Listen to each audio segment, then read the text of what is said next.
Добрый день, уважаемые. Good morning, dear colleagues. We are happy to welcome you at the International Legal Forum in St. Petersburg. This conference has the honor of being one of the events which is during the first day of this forum, and I believe that it is very symbolic. It is symbolic because the educational system determines the development of the society for the next 30, 40 years. And those mistakes that have been made today at the level of the secondary education or higher education, these mistakes will be obvious when the current students in about 15 years will become working in various organizations. All these mistakes will become obvious, and whatever has been missed today and whatever hasn't been emphasized today will be obvious in the future. That is why all topics of this international forum, they are all aiming at the future of the legal future of Russia. They are all linked to the topics of this roundtable. And there's an important slogan from the past. The cadre is everything. The people are everything. As for the essence of this discussion, so the topic of our conference is quite provocative by nature. Legal education, an alternative outlook. Of course, there's a question, what do we mean when we say alternative? Alternative to the Soviet educational system, alternative to the European educational system.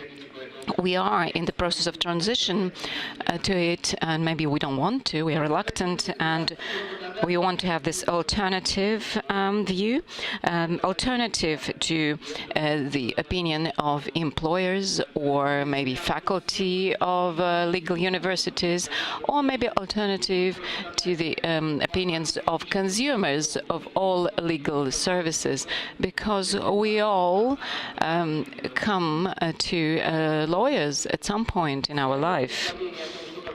So our vision, what is legal education, what is qualified specialists, this is important for everyone. Today, we have gathered today at the time of quite difficult reforms of the educational system of Russia and the legal educational system in particular. Let me introduce participants of our discussion. Rector of the Moscow Legal University, named after Kutafin, chairman of the Association of Lawyers of Russia, Mr. Blazeev. Next, partner of White & Case, Andrei Dontsov. Then Artem Karapetov, a director of the Institute M. Logos. Then Michael Lobov, head of the Department of Cooperation in the Human Rights area of the Council of Europe. And Mr. Simalovsky, who's head of the Department of the Civil Law of the National Research University High School of Economics. And Olga Shepelova, senior lawyer of the public organization. And soon we are going to see Mr. Yegorov, who is first a deputy chairman of the Sergeyev's Center under the President of the Russian Federation. First, a couple of remarks. Here we have interested people, not only here among this panel, but also in the audience. And we would like to give a chance to speak to those who would like to say something. So I request our speakers speak only for about 10 minutes. And I, being a moderator, I will presume the right to stop you. It is important for everyone to take part in this discussion so that we have a chance to ask questions. So we don't want it to be monologues. And could you please use microphones? This is important for translation, and also, as you see, there are many holes here, so you would like to hear what you are saying. The agenda has been displayed on the website, and it is about Western standards, whether we are ready to accept this. What about ranking systems? So what is of primary importance, international ranking systems or national? What should be the relationships between the high school and business? And for people working in the professional sphere, educational sphere, of course, our headache is bachelor's and master's programs and programs for postgraduate education. Now, at the beginning of our discussion, I would like to give the floor to Michael Lobov, head of the Department of the Human Rights area under the Council of Europe, and he's going to speak about European trends. Can you hear me? Thank you very much, dear ladies and gentlemen. I would like to thank the organizers of this forum for organization of such a relevant discussion, and especially for inviting not only Russian legal specialists, but also for introduction of this international perspective. And I originally wanted to speak about the Russian system, but as the topic of our discussion is an alternative to the system, I wanted to provide this alternative perspective, and I'm going to speak about this international element and its role in preparation and training of a highly qualified people. The question for this discussion is absolutely appropriate, whether we need to introduce more courses aiming at international law into the curriculum. Now, in the modern world, and especially it is true about European countries, there are fewer and fewer issues that are regulated only at the national level. And I believe this is quite straightforward for everyone. And the question for this discussion is quite rhetorical. The general law is constantly adapting to this international aspect, and this is also true about other areas. Let's take judicial practices of any European country. One of the locomotives for this process is the Human Rights Convention, and it is viable in decisions and orders of 47 participants of this convention. The Russian legal school has been very attentive and positive-oriented towards this European legal environment.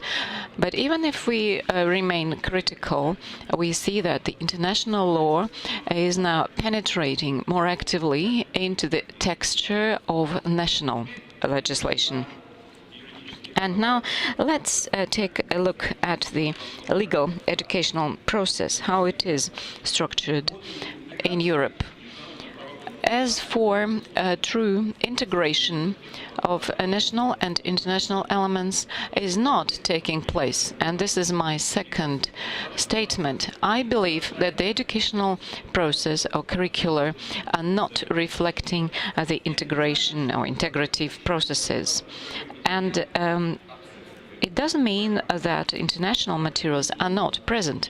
No, the problem is not whether it is available or not, but the matter is how it is presented.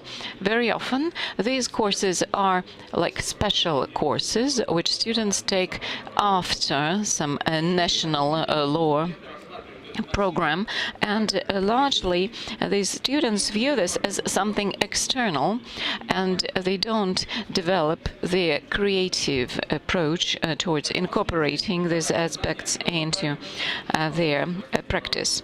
And of course, in terms of development of the legal culture, yes, they are aware of the existence of such laws, but they don't use it in practice. And later, when they start working in prosecution offices and in courts, from the very beginning, they have to look for practical solutions, and there it is not a division of national and international solutions. No, there are efficient and inefficient. And this concerns all areas of law. And international and national law, as part of the curriculum, should have not an excessive amount, but they should be interrelated, and they should support each other. And usually, the international practices, they usually take up all the best existing in various legal systems. This doesn't mean that we just need to copy and duplicate some approaches.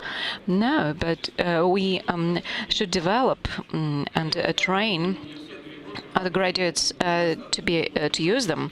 So, as I have said already, the practical aspects are not well present, and the Council of Europe has done a lot in order to change the situation. And this started with development of guidelines for practical inclusion into the judicial processes, to include university courses, including criminal, administrative processes, into the university's curriculum. And the recommendations of 2004 are still relevant, and there are plans to revise this document with the latest experience, and I hope Russian universities will be part of this process. So it is using of best practices and also promotion of our own positive experience. The isolation of internal and external sources, dealing with it, it happens usually later, after students graduate. And this brings me to one more point. Legal education never stops at the level of universities. Modernization of educational curricula is not possible without fully understanding links between the primary level education of future lawyers and their continuous training and development. And I believe difficulties that we face now can be overcome through practical courses for lawyers and court specialists, and they should, from the very beginning, to be incorporated into the continuous training programs. This is one of the things of the European Council agenda, and we have HELP program. This is an example of this new integrative approach for incorporation of national and international law on the basis of all possible sources. And we see that now these aspects are taught not as something external and not something hostile. No, international practices are just sources of law that should be viewed in organic link with the national practices, and very often the positions of such approaches, they they strengthen this, and the Council of Europe and the legal law institute, they together develop this area, and it's not by chance, because we see that both judges and lawyers, they come across lots of difficulties in this area. And among experts of this working group, there are a lot of Russian specialists, and they work both in the area of public and private law. And we are happy to welcome universities to participate in this program. And one more, there's an important innovative element of this program. It involves distance learning, and this is an important additional point which ensures coverage of larger audiences. To date, the centers, training centers and universities, they have stepped onto this integrated approach where we integrate international and national legal sources, and these courses are adapted to the local realia. And I would like to thank the organizers for this opportunity to present these approaches and to be able to discuss them. Thank you, Michael Borisovich. Thank you that you spent just 10 to 15 minutes for this. And I would like to ask a question. And probably there are questions in the audience, and we have people who might help us with microphones. My question is, you raised this thing which is quite questionable, whether the higher school may step outside the primary level of legal specialist preparation. So what is the opinion in Europe? We would like to understand whether our goals are in line with the European aims. So we should be realistic. So can we as a university step outside the primary level of legal specialist preparation?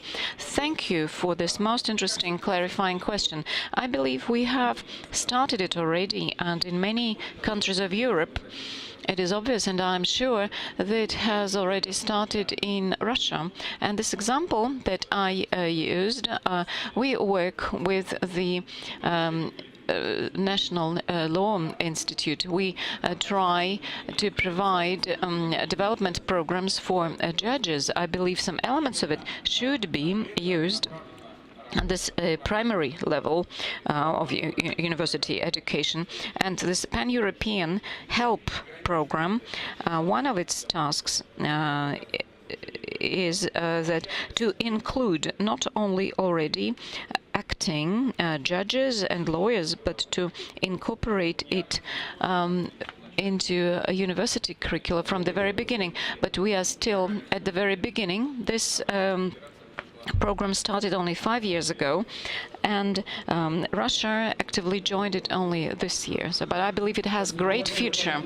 Thank you very much, dear colleagues. Do you have any questions? Okay.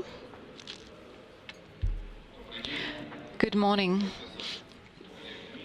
I'm Oleg Dmitriev, professor and head of the legal department in Goznak company. My life has been linked to the educational sphere from the 90s. And I have the following provocative question. Within this program, European program, did you have a survey how much, in fact, it takes for legal specialists in big companies and small companies, how long they spend working on aspects of international law, and whether they actually need all this? Thank you for this second provocative question. I would like to say that our task is not that difficult, because there's a demand for such courses, and it comes from the government. So this program is not aiming at studying the full scope of European practices and to promote European and to expand this legal environment. Every country has its own requirements. And the strength of this program is that it is fully adapted to the requirements and requests of a specific state. And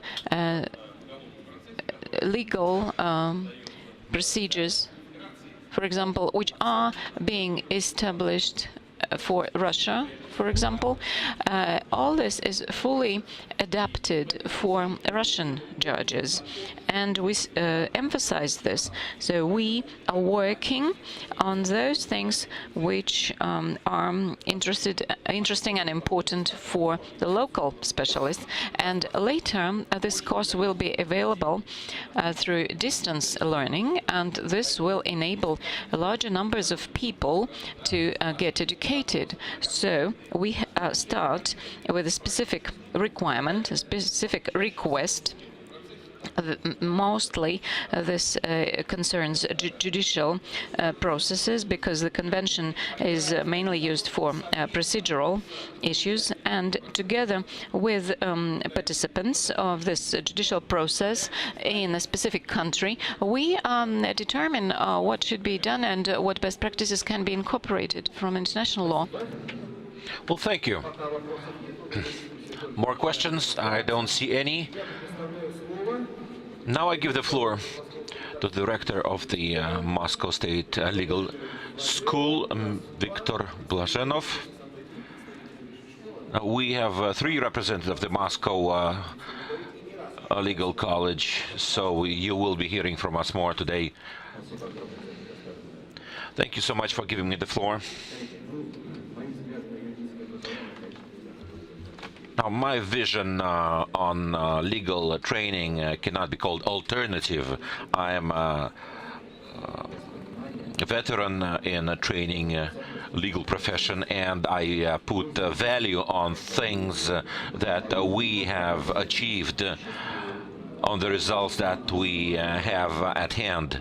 I believe our legal training is offering good quality education. We're building on our successes and gradually accrue our knowledge. It doesn't mean to say that we don't have challenges or problems. We have a host of them, and my colleague on my left has named a couple of them. Any legal school must have practical bias. We have often heard reproaches towards the legal schools, towards legal training, that they miss the point. They graduate professionals that don't have any particular specialization.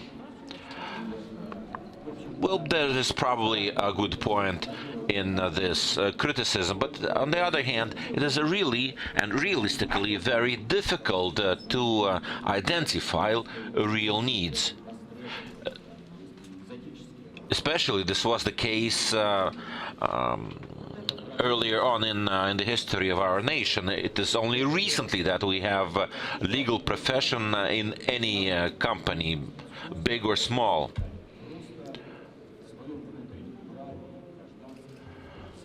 Internally, in our law and our legal training, we feel the need for additional practical skills in our training programs. We are promptly responding to this demand-driven situation. We are planning plenty of practical courses on top of theoretical training.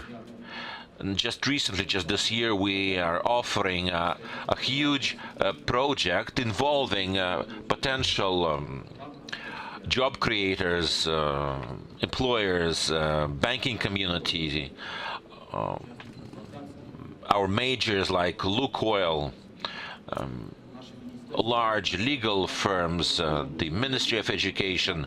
All are our stakeholders and all need specialists in given fields.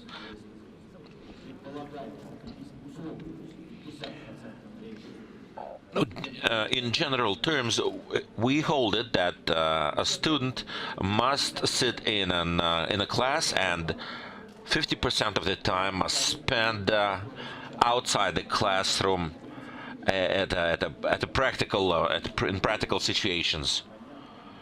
So far, we don't have any strict system of sharing time between classes and off-site practical activity, but still we're getting at it. Now, speaking about the international bias, European bias in legal education, now we have to begin with saying that we have our own priorities and our own standards. European standards are good, and as much as it is possible, we have to keep an eye on their processes out there. But this is something auxiliary to our domestic requirements, domestic standards. Of course, practices in neighboring countries will be always in the focus of our attention, but only so much. Now, moving on to professional training, we have transited to two-tier training, baccalaureate and bachelor and master training. We're graduating 2,000 bachelors, and we are going to follow their careers and to see how they are going to be employed and build their careers.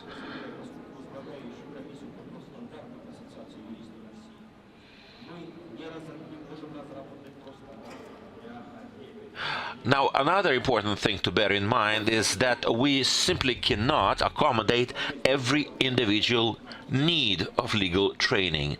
Now, some military, for example, establishments say we don't need any particular specialty in a legal profession. Others say we have such and such need, but it is so narrow that we cannot accommodate them. We have managed to build general standards, for everybody to have a general idea what the kind of product they're going to have. Personally, I'm an advocate of specialization in legal training. But wanting to have something doesn't mean that it is practicable.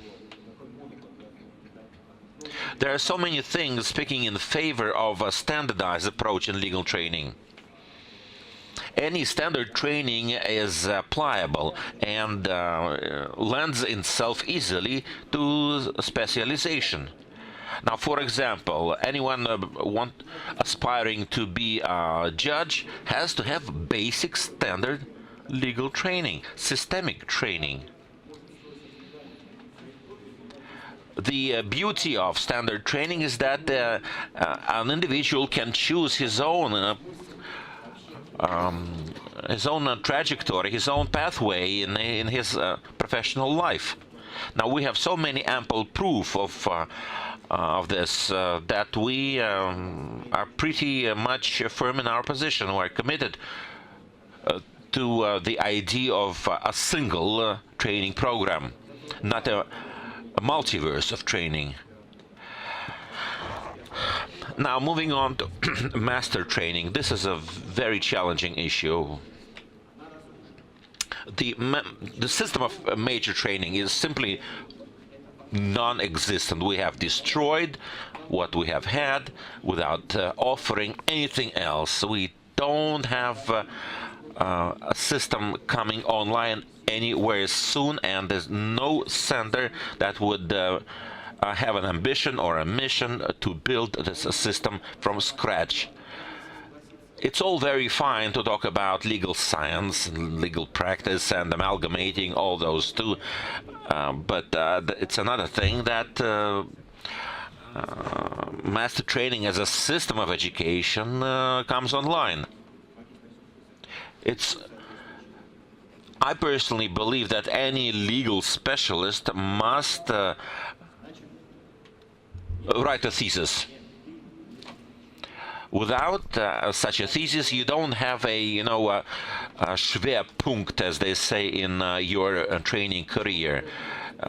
No one can say that no one can claim the fullness, the completeness of one's education without a thesis. Unfortunately, the master training that we have online now does not offer and does not even require these things. I believe our immediate challenge is to put our house in order in relation to master training.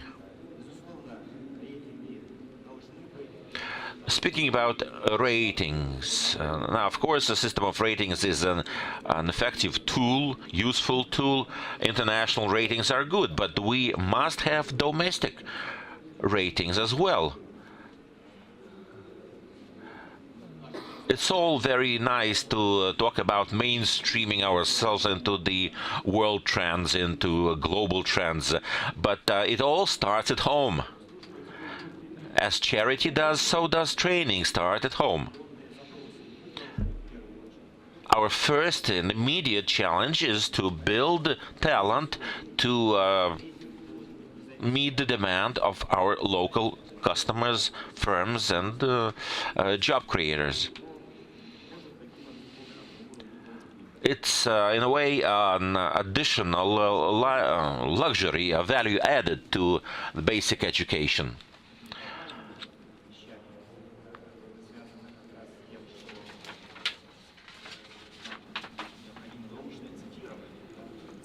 There are also other considerations that come into play, like we need a platform to publish our research, we need citations, we need new names, we need celebrity legal thinkers. Of course, we have bright individuals, but there's generally a lackluster attitudes toward the scientific or research aspect of our legal area, legal practice. Thank you.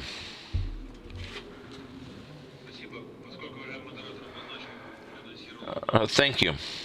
Since we are in an innovative mood, my question is as follows. And by the way, it refers to all speakers.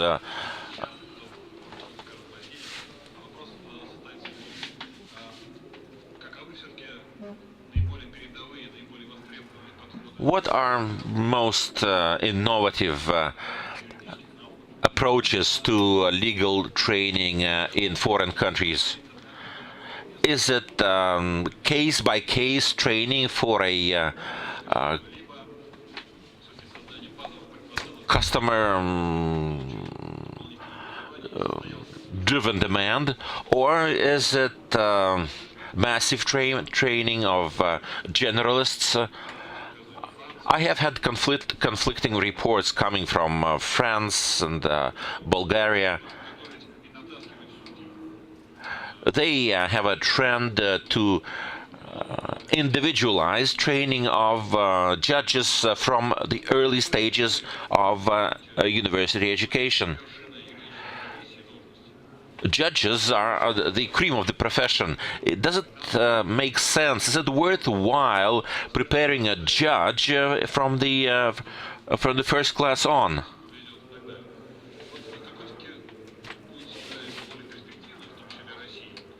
What do you think is the best option for Russia, and what would be the future of bachelor training and master training in Russia, given this fact? In other words, is there any sense and promise of training a professional to fill in a particular post, a particular office in the legal establishment?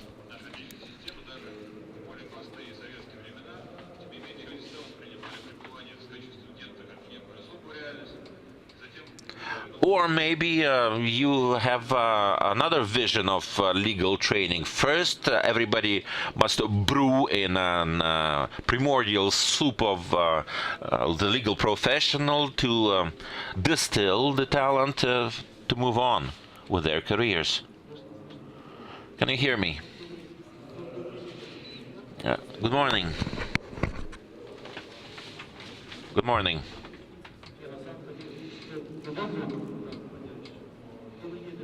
Now, good morning again.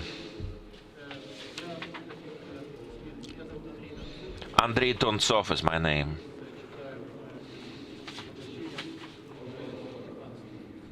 I am training legal professionals for the last 15 years. Now, my comment is in the form of a question. Should a legal school train professionals for a specific office?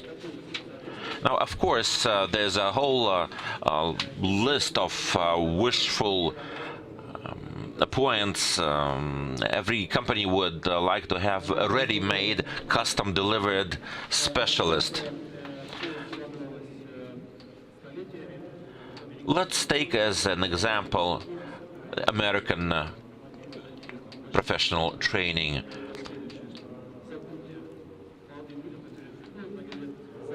Now, the first thing a student, a graduate of a law school will hear when being offered a job: forget all you've been trained and start learning again on the job. This is to say that American legal schools offer basic education. They do not specialize or engage in training individual specialists to fill in individual posts. Can you hear me? All right.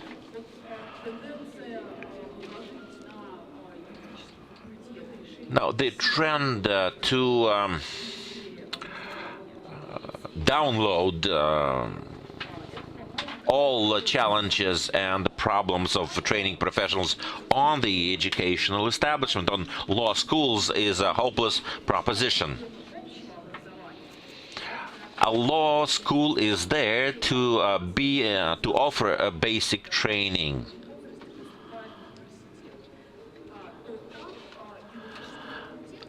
Young professionals can hope to receive basic training, not more than that. Only later on, after graduation, they can choose specializations, special schools that would probably address the challenge of individual training, specialty training. On the other hand, statistical material proves the point that 50% of law school graduates will never practice legal profession. On the other hand, there are so many legal practitioners without legal diplomas. British practice makes this possible. American practice is a bit different. Basic legal training is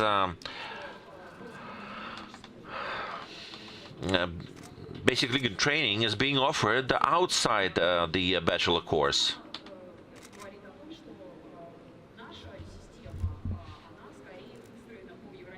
Our Russian system is more like European practical training.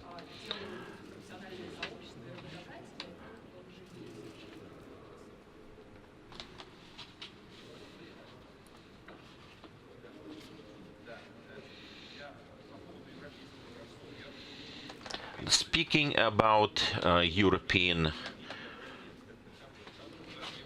style or European practice, there's no such thing as a European practice. Every country has their own practical aspects. Just to give you, just to quote, British practice and continental practice, Eastern European trends. Of course, there's a tendency to converge. among all legal schools, legal universities. However, there is good grounds to doubt the vision when all of legal schools across Europe will amalgamate into one single European school. If only because different countries hold different opinions of the mission of education. Now, for example, the French establishment holds it that universities must offer only basic education. Specific specialty education must follow the basic step.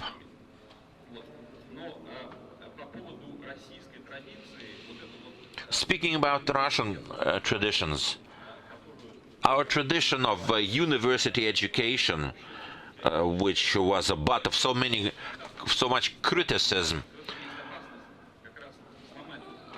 there's much more risk in breaking down the system that is practicable and effective. It's much more risk in doing that than the benefit to be gained. First thing that we have to do is analyze our future actions, not to apply to or copy-paste foreign practices, not to apply dry formulas, but to analyze, to work on organically on the grounds and with the fertility that we have. That would be a very practical and sensible approach. We need more analysis, we need more legal science, we need more research, traditional achievements and strong points of our national training practices. And we also need to analyze practical aspects, all practical aspects in educational curriculum. Thank you. If someone wants to add something to this discussion, thank you. Vladimir Zinovevich has outlined, made the previous speaker to be responsible for the higher education. You know, I have been working with lots of organizations providing training programs within the continuous education sphere. And 2 weeks ago, I took part in an interesting event. It was like Olympic Games for students, knowledge games, and there was a students team from Kutafin University from Moscow, and definitely we see that those people who are sort of like clinical specialists who gain some practical skills in so-called legal clinics, they don't get any practical skills. Actually, it's funny, they are trained to pass tests and exams. So I have a question whether this practical aspect is appropriately developed at universities. I see that the higher school is not very much interested in attracting and hiring practical lawyers and solicitors. Well, we have been inviting practical lawyers. I wouldn't say that there's a lot of people who wish to teach.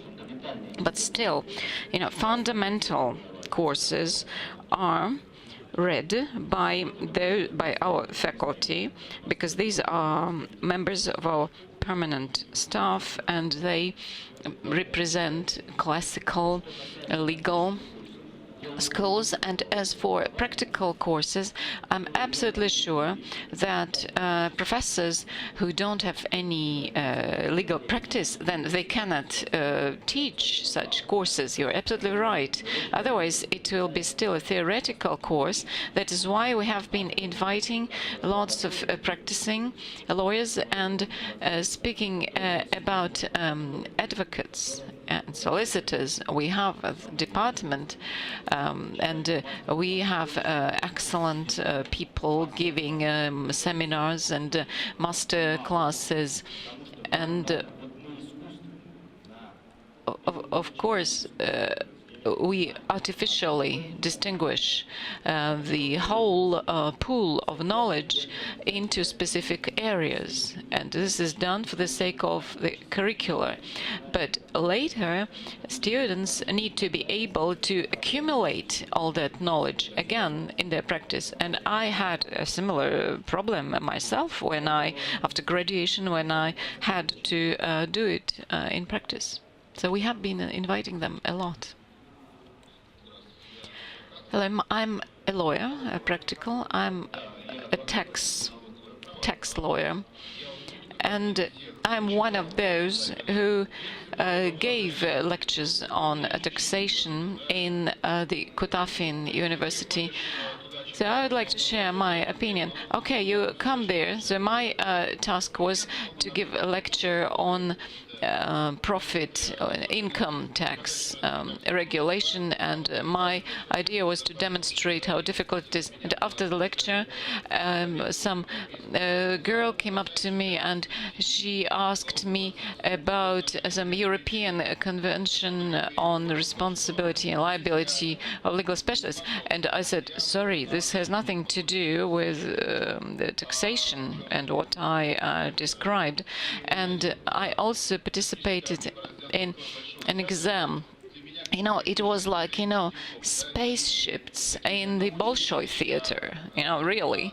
So, like, they were, you know, something scientific and so far from practice.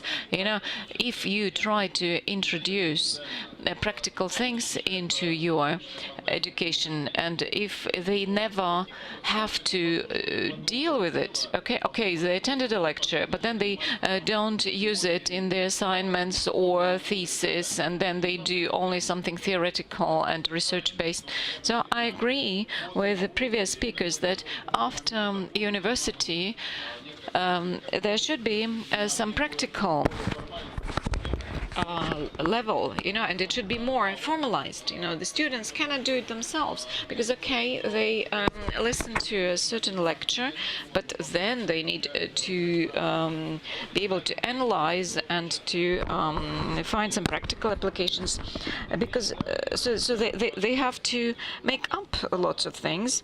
And in practice, we deal with very practical things. So there are people who have been through this problem before you, so they need to use somebody else's practical experience as well.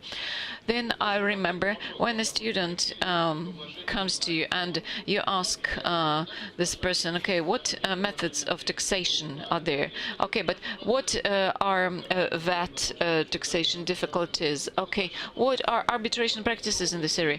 No, they know nothing about it. Yeah, so they cannot structure it very well. And for example, when I see such people at job interviews, okay, they know legal norms, they know problems, theoretical problems of law, but okay, that's fine, but I'm trying to understand whether they will be able to work immediately. So probably there should be some additional things in the curriculum. Can I have a word as well? Really, this problem exists. What is happening now? We don't have, our students don't have to write a thesis within the bachelor's program because it was just an empty thing. Okay, and we were discussing with teachers, with professors. For example, parties to a civil case.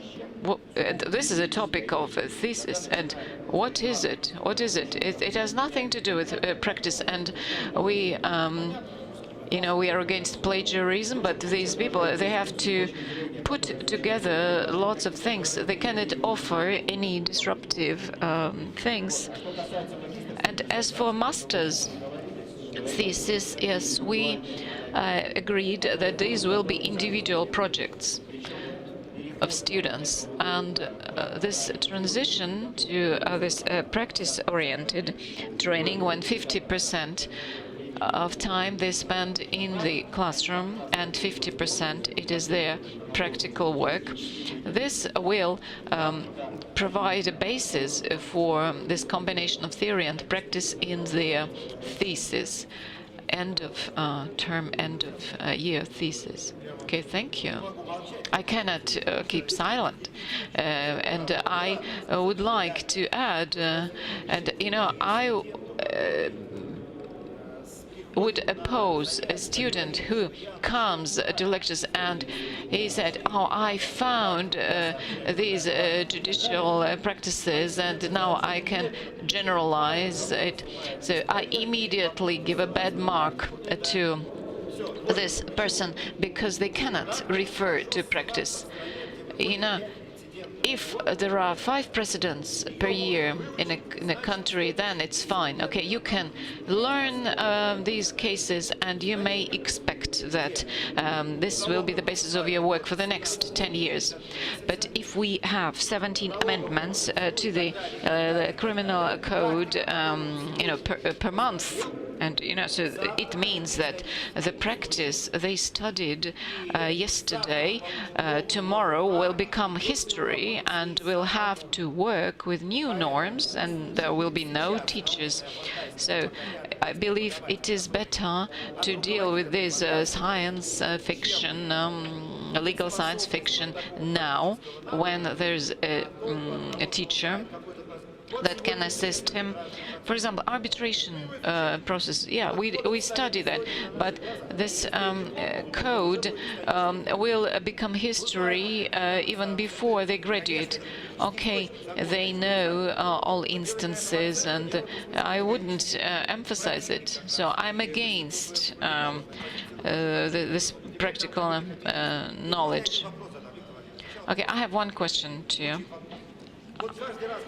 Every time when you and myself, when we sign protocols of the attestation committee in which we confirm that this person gets this degree of a bachelor or of a master, every time I'm thinking, oh, this is an offense, because I'm not quite sure what qualification I'm confirming. So do I understand correctly what qualification we think about? So honestly, could you please, when you sign this protocol, do you know exactly what qualification this person is going to have, and this qualification consists of this and that, or it is just a name, or it is a title we're giving? Well, if you read the law on education, we don't have a higher professional education. We have higher education only. And, okay, we have this 2-level curriculum, and there's an illusion. It happens that if we pick up best elements of best programs, and then we'll have something really good, but actually we might get something really bad, because okay, we borrowed some American elements and European elements, but even in Europe there's no common vision, there are different things. Okay, we have this bachelor's program. I am actually for another approach. In the Soviet times, we were providing both knowledge and qualifications. I don't think that universities should confirm qualifications. No, other entities should confirm that when these people start working already. We provide knowledge and skills, and we confirm it. Now we are having an experiment in the Association of Lawyers, and this is when there are first results, I'm going to share them with the legal community. Esteemed plenary, I have a question to all of you. Do you believe that it is possible to include comparative law analysis into the bachelor's degree? So we do have it at the master's level, and maybe some foundations of knowledge of the legal system. Probably this should be done at the bachelor's level.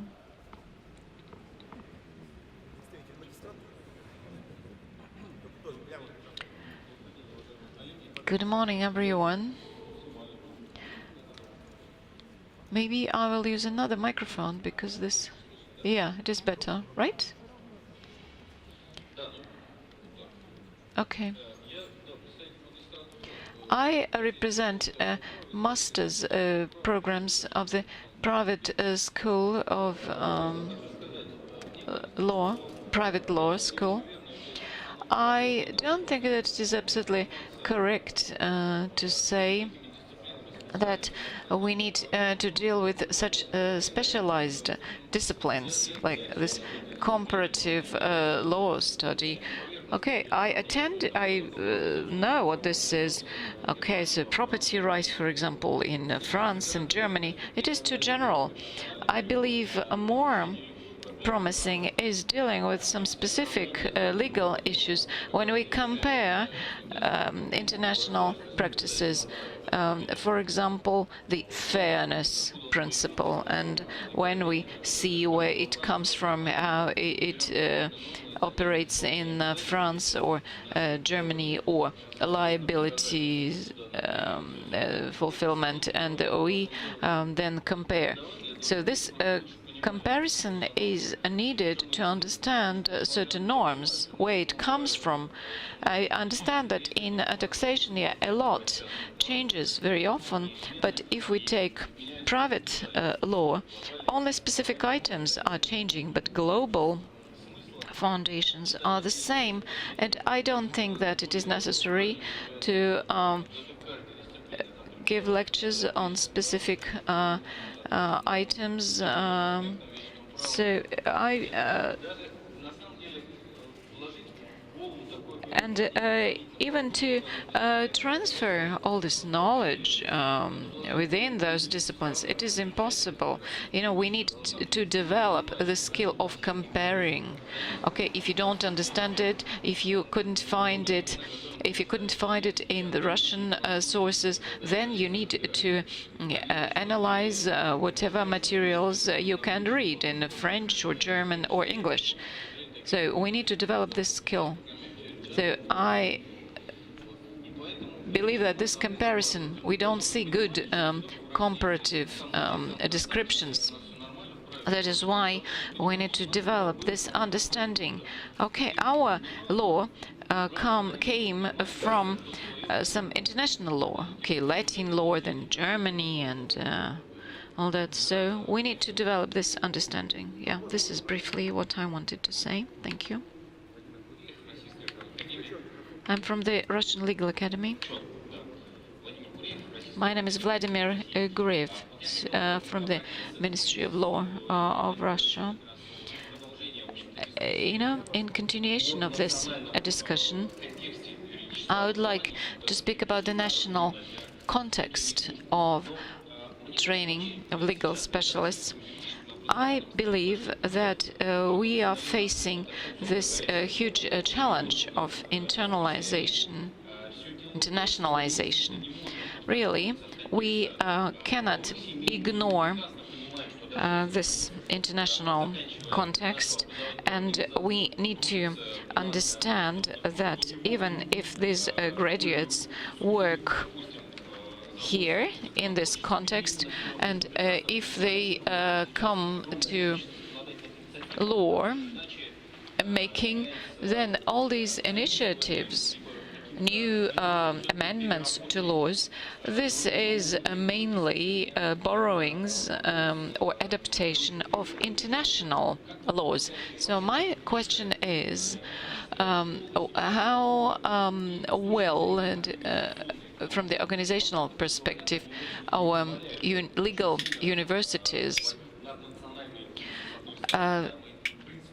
to prepare specialists for this, because we are operating within the standards, and we cannot introduce some courses which are above national norms. So my question is, whether we have professors who can really compare and present international law, which will be supported by foreign language sources, and whether our students will be ready to accept this and to study all those sources.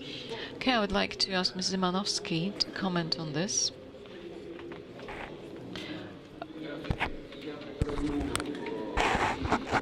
Good morning. I am a trainer in a number of law schools.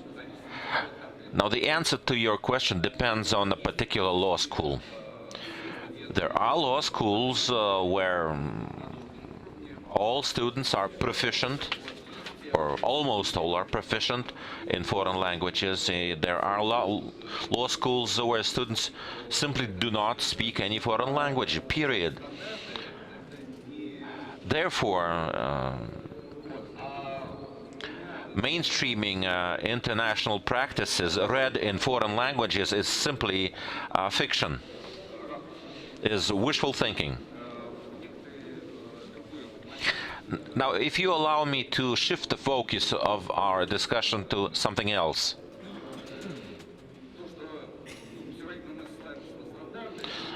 Now, all of us are talking about standards or norms or other regulations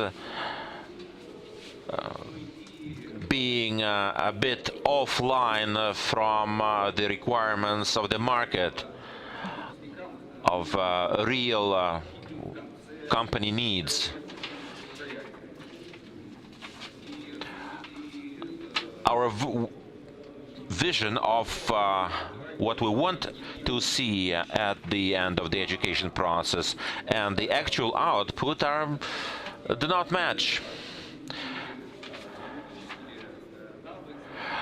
Yet that there is something which is at least as important as a basic legal training.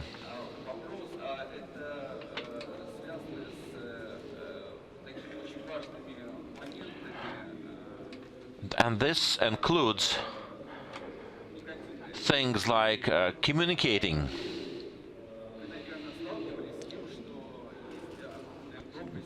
The ability to communicate with people, the ability to understand messages.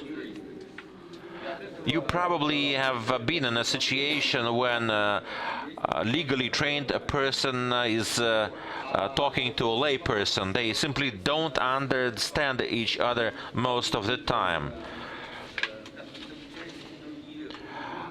Another example, professional ethics.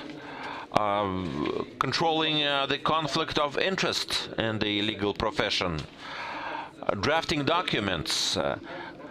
These issues are crucially important for a successful career, yet that are left outside the scope of legal training completely. I'm talking about these things because I'm a champion of these elements of education. My belief is that we have to proceed from setting a goal, from drawing an ideal picture of our graduate.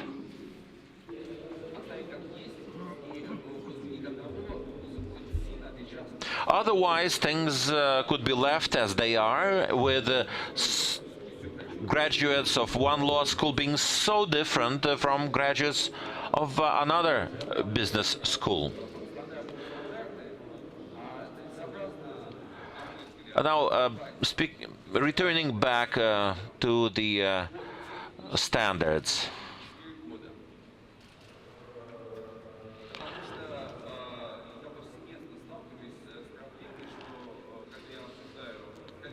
It is important to do something with the trainers themselves.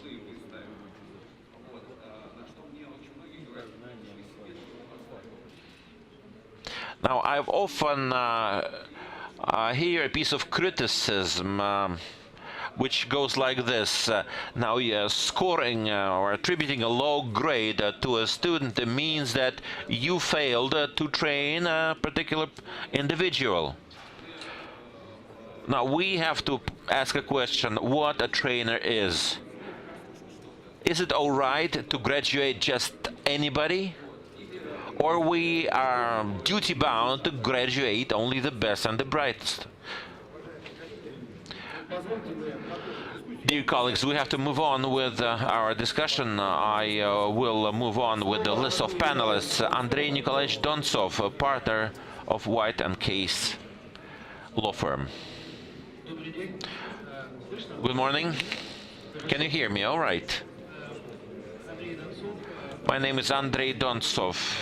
I am a specialist in mergers and acquisitions, purchases and sales of companies, and I've been training professionals in 3 legal schools, Moscow State University's Moscow Legal University and State University of International Studies, again in Moscow.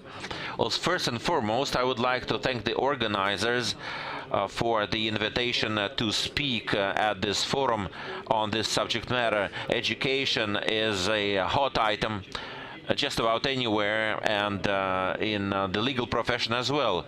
Now, the good thing about people I see around here is that they are all insiders of educational establishment. We are people recognizable and known in the profession.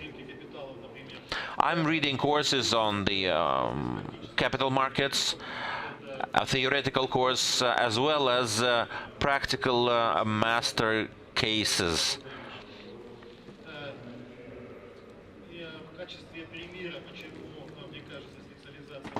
Why is specialization, legal specialty, is important? My course consists of 4 or maybe 5 complementary modules. Decision-making in the legal profession, economic logic of mergers and acquisitions, legal regulations of contractual practices, administrative regulation, and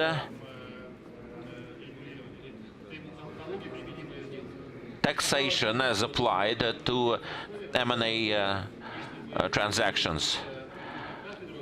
It may seem as a pretty much straightforward subject matter. However, reality is that each course, when opened up and extended into detail, can be expanded infinitely.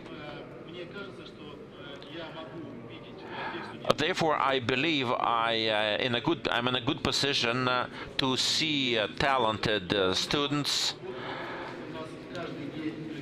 I can identify a promising student, and I'm in a good position to choose and offer jobs for promising graduates. We open 10 career vacancies every year, yet we have difficulty to filling in these vacancies with graduates of law schools. I discriminate very strictly between a smart and educated person. A good grade seems to be an indication of a smart mind. However, it is not the case. Being smart is something more than being an effective student. Now, I'm looking out for 3 things. Perception of information, analysis of information, and decision based on the analysis. Now, once those 3 elements fall in together into one basket, the choice is sealed.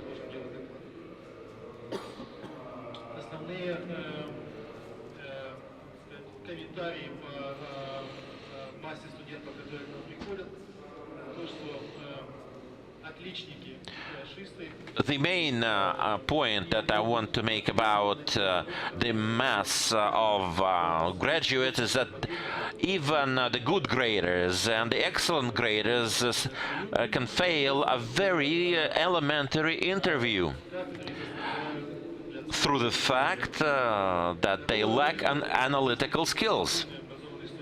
On the other hand, once you look out to talent marked by analytical skills, you will have another picture of another landscape of the graduating course. So the idea is to look out for the stars, for promises. The stars can be picked up and advanced further in their career. All the rest must be simply a bit driven to better to learn things better than they did.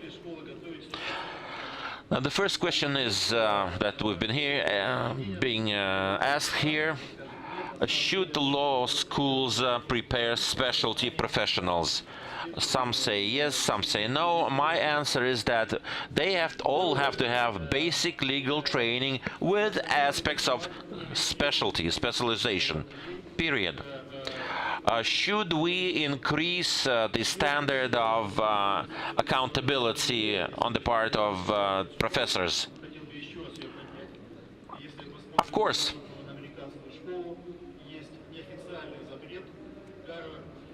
However, in American legal practice, there is an informal rule to attribute only 10 to 15% of excellent marks at the examinations. All the rest simply must go down.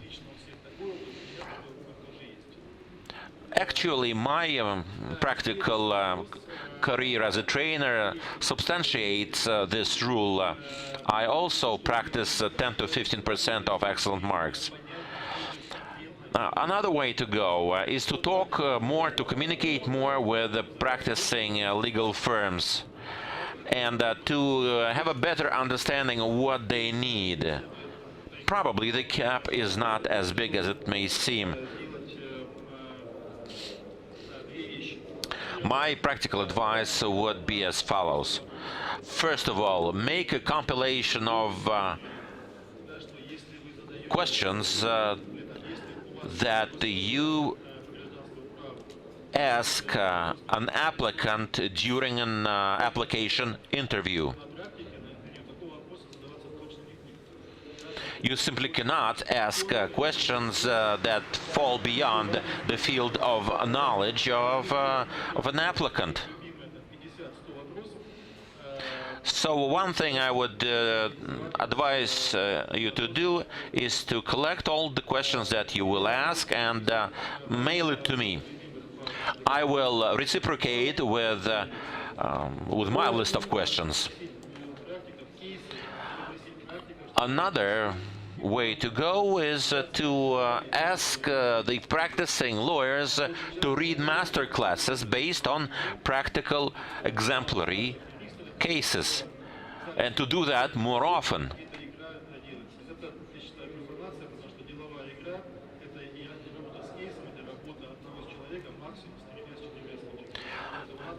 I believe the master classes that we have now, when a person reads a lecture to a class of 50 persons, is a profanation, is a travesty of a master class. The maximum number of students attending such a master course is 3.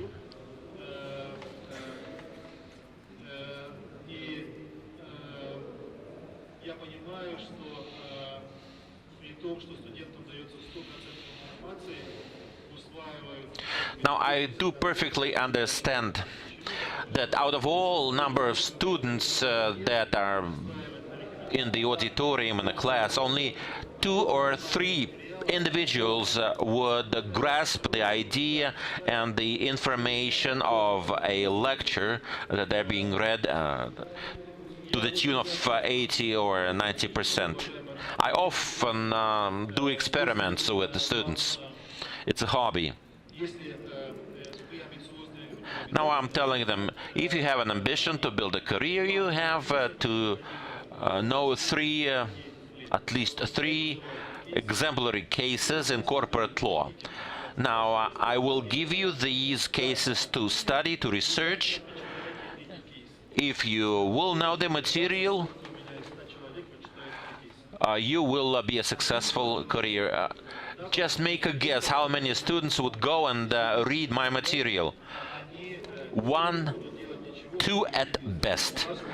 All the rest would simply ignore my advice. I don't know what to do with this situation. I think we have to drive them with the sticks or motivate them otherwise.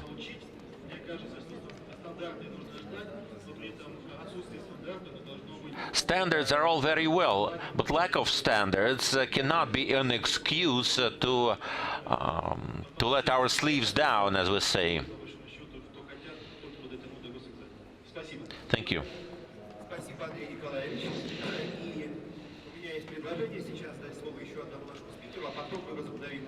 I suggest to listen to another presenter, Artem Georgievich Karapetov, director of the Legal Institute Globus.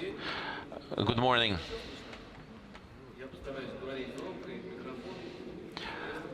Can you hear me? Anyway, I'm the head of Career Enhancement Institute of the legal profession for 12 years, so I'm looking at the whole landscape from top down. We work with people who already have careers behind them. We offer enhancements, we offer additional skills, and the overall impression is simply catastrophic. Over the 12 years of my experience, only individual students would pass an ideal test of a good attorney or lawyer. And now I'm talking about lawyers from major Russian companies in the age bracket of 25 to 30 years. Those are mostly young professionals. So the level of knowledge of these young professionals is simply disastrous. And the worst part of the story is that there's no hope of improvement. I simply fail to understand how many years do you have to spend anywhere to waste an opportunity to learn.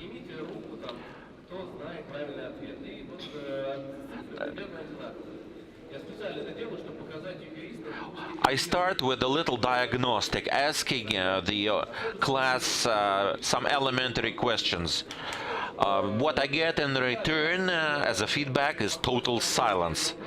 This is especially true as related to provincial towns.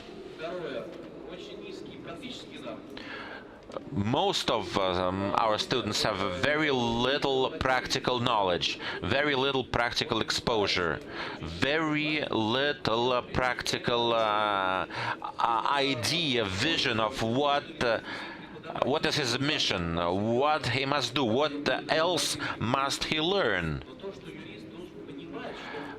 Now, any lawyer simply must have a clear idea that he is a practicing lawyer. Before uttering anything about any issue, a lawyer must prepare his statement. How can anyone talk about legal practice without knowing the practice, without knowing the basic reference documents, without knowing the decisions of courts and of the High Court? One would imagine that they would have already learned something being for several years on the board a major corporation. To me, this bespeaks of the fact that this is a lacuna of their university education. most of them would utterly fail trying to build a case, trying to verbalize their position, trying to write a legal memo. Knowledge of material law is extremely poor. Analytical skills absent. As soon as you are off the mainstream of the statutory law, they're completely lost.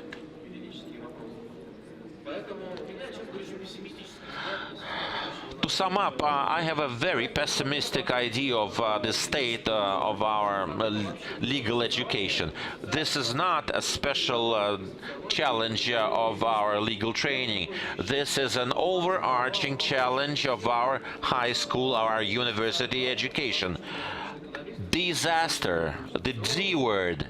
We have terrible state of education in legal profession, sociology, anthropology. Now let's apply some brain work to this situation. Now, all that we have is all very nice. It's all based with ideas, standards, and master training, bachelor training, but those are secondary things. You cannot improve education by setting standards. These are palliative measures. It's not, knobs and switches. There's something more fundamental to that.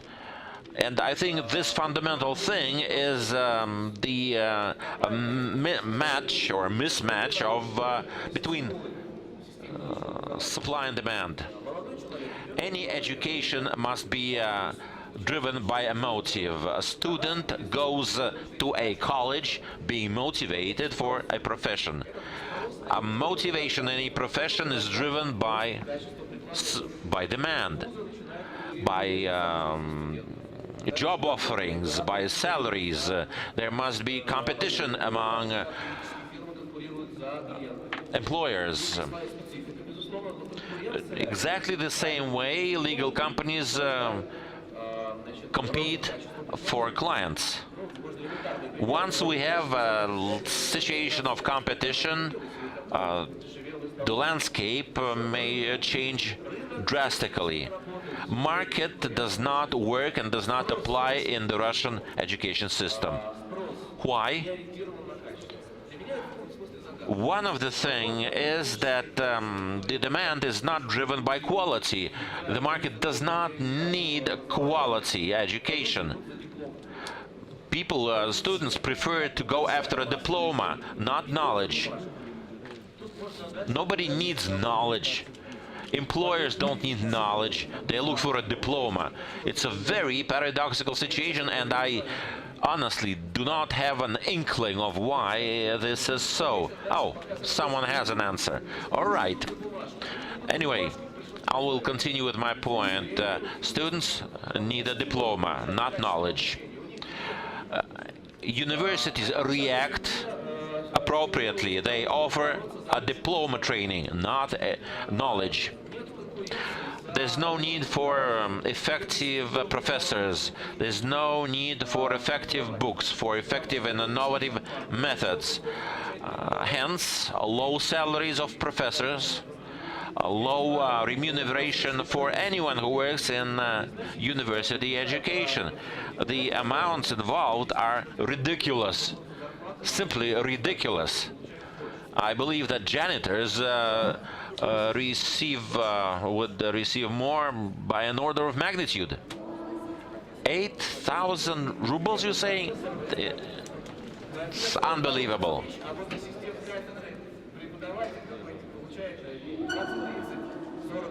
A regular trainer, 20,000 rubles in legal training. This is a profession, come on, this is a profession when a mistake can cost millions. A legal profession is a rich profession.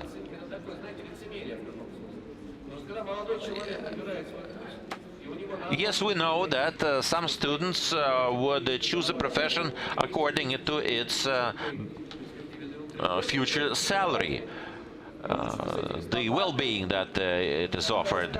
So why care about standards? Why care about knowledge when there's a basic salary? But why would anybody bother to train properly anyone against a very small remuneration? So it's a negative feedback. The quality of education does not determine the flow or competitive positions of a trainer. Why invest yourself, your effort, your soul into students who don't care about your knowledge? This is a very serious thing. There's no competition, there's no fight for better professors, for better training. A good trainer is everything in education. It is an A and Z of any education. When I've been a trainer some 5 to 7 years ago, I had to quit two law schools, and ever since I haven't had any invitation. Nobody needs my skills. We have so many talented practitioners that would eagerly go to universities and train kids, but nobody wants them.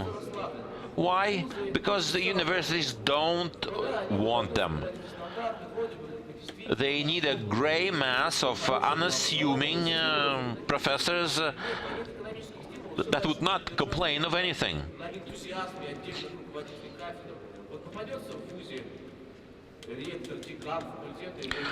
Everything hangs on chance. There has to be a very motivated, enthusiastic director of a law school. Then the law school would prosper and will churn out good professionals. If not, nothing will happen.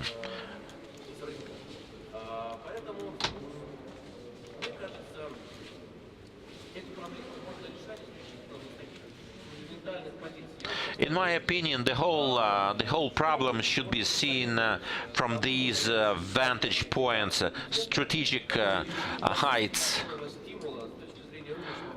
What are you going to do in a landscape where no motives exist?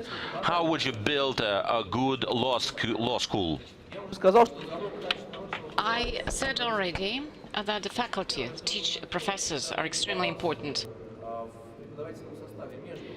So we need to find a balance between among this faculty. There should be famous people who are already part of the research process, who publish books, and they also provide stimuli for those for students. Because as the students see that, okay, there are all these enthusiastic, great people, we also would like to do something like that. So research development is extremely important. Then secondly, professors and teachers who really study all the latest developments in education, and those who can teach well. We need them. And thirdly, we need practical specialists. And Andrei Dontsov was speaking about it. We can argue whether it is necessary at the master's level or for bachelors, but there should be some practical applications courses, and they should learn the ABC of legal work. And there are people who are successful lawyers, but they can teach, and they are ready to teach. And sometimes these people say, I would love to work as a professor, but no one invites me. And I know that some successful lawyers were just sacked from university because, on the one hand, they were best teachers, but on the other hand, they expressed some independent point of view in the media. So there should be a good balance between practitioners and theoreticians. We also discussed a lot about the quality of education, and what is extremely important is feedback. there should be some rating system for teachers. So if someone's lectures are not popular, then they should lose this course. So I believe this is an additional stimulus both for teachers and for students. Some teachers are just lazy. They just come unprepared and they just talk about something. So if there's this system of rating, of feedback, with some outcomes of it, then it would be very good.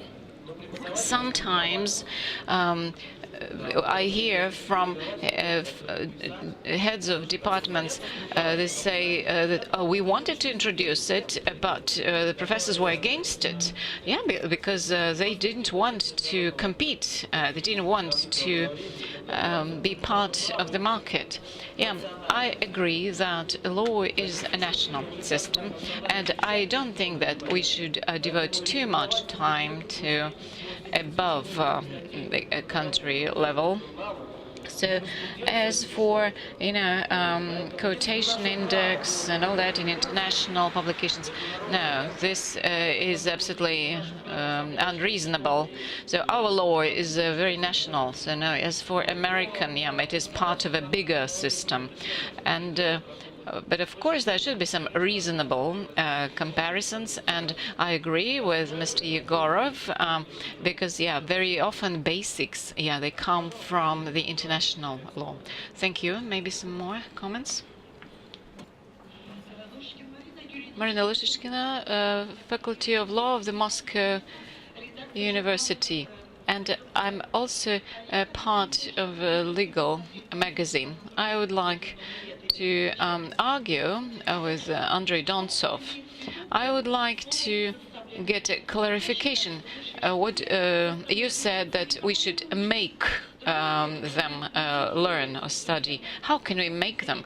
We need to motivate, to provide a stimulus for this. And then if they don't, okay, if you didn't read and analyze those cases, then you won't get a pass for this test. Запись о том, что ты прослушал такой курс и сдал по нему.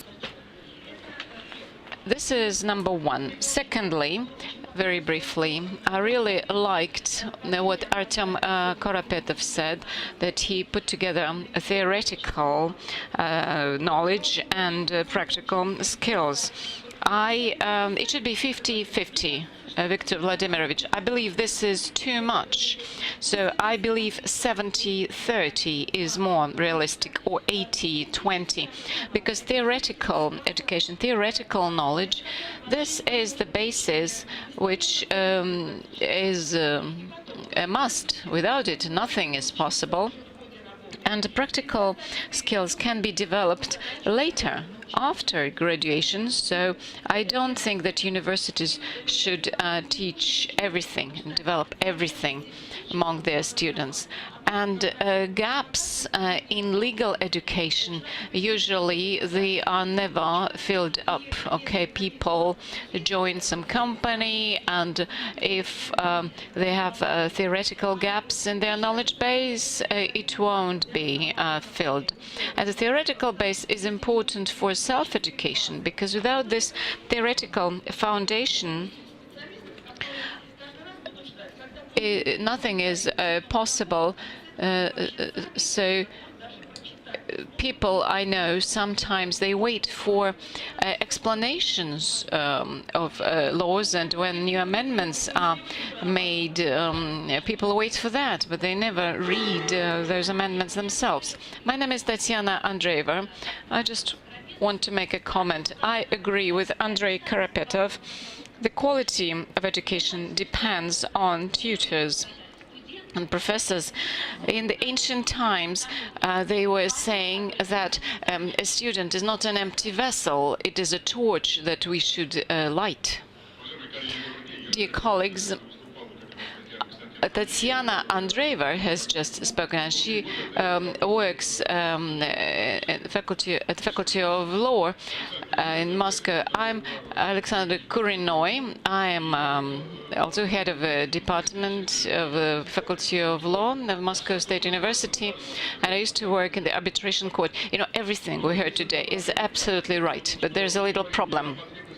You are speaking about requirements of business, and you view this from your perspective, but you forget that the leading universities, Saratov Academy, the Law University, these are financed by the budget, and this is why salaries of their professors are similar. You know, when my students ask me how much I make there, I don't know, really. I honestly say I don't know, but I can work somewhere else. I can work part-time and make money there. But you know, for example, at some universities, in Bryansk, for example, they spend 5 days per week at university, and they don't have any time to make any extra money. As for the Supreme Court, you know, I go there. I'm a member of the Experts Council, so I go there, but just because I have a free day at the faculty. One of the professors, every professor, every single professor works somewhere else. I am part of the editorial team of one of the magazines. I am not paid there, but we need to do it. Yeah, it is like a hobby for us.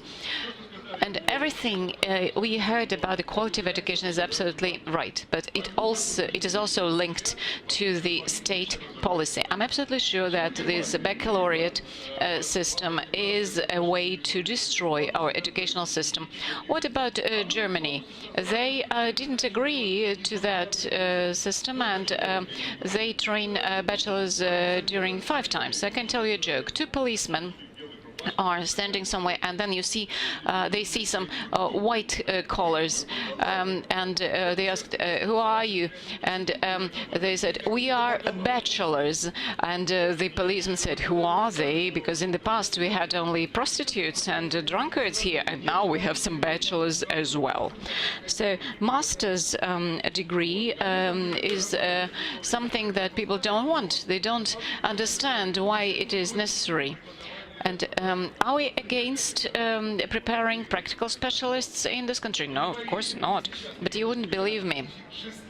Now it is a requirement that for 2016 to determine who is going to give specialized courses in the academic year 2016-2017.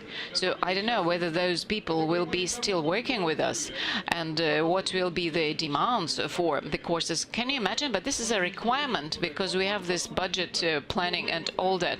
So we have sometimes to give certain names, but in fact some other people will be giving these lectures.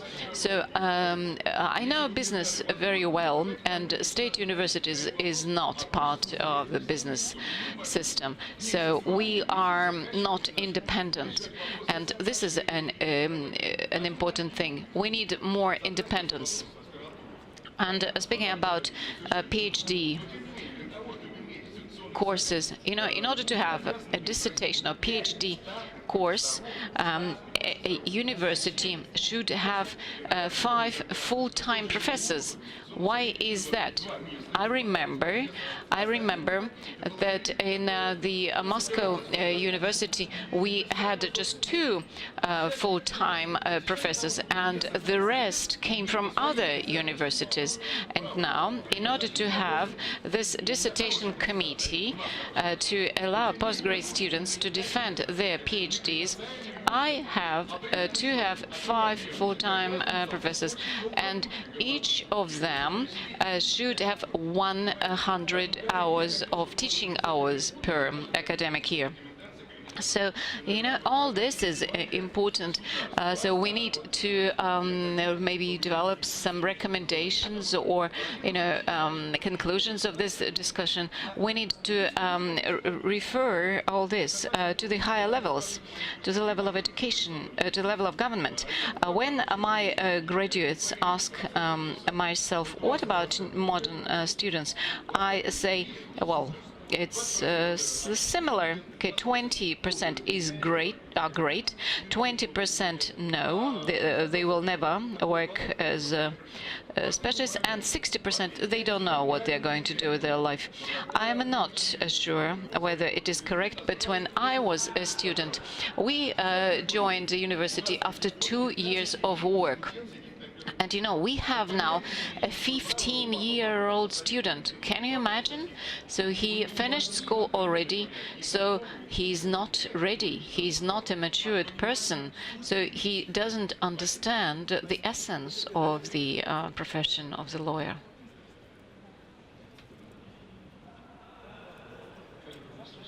Colleagues, can you hear me? Thank you. Of course, it is impossible not to agree with the line quoted by Tatiana Konstantinova, that a student is not an empty vessel, but a torch that should be ignited. Of course, we all agree that this line might become an epitaph as well, an epitaph to the torch we are speaking about. I also agree with the statement that now education doesn't meet business requirements of the business. But the question is why? What is happening? I'm absolutely convinced that the educational process consists of two parts. One is rational and the other is irrational. The rational is methodology, division into the baccalaureate and the master's degrees and all that. It is very important, but the irrational element is like some spirit, like in a family. Yeah, it involves a certain type of relationships between students and the professors, and these relations are hardly regulated.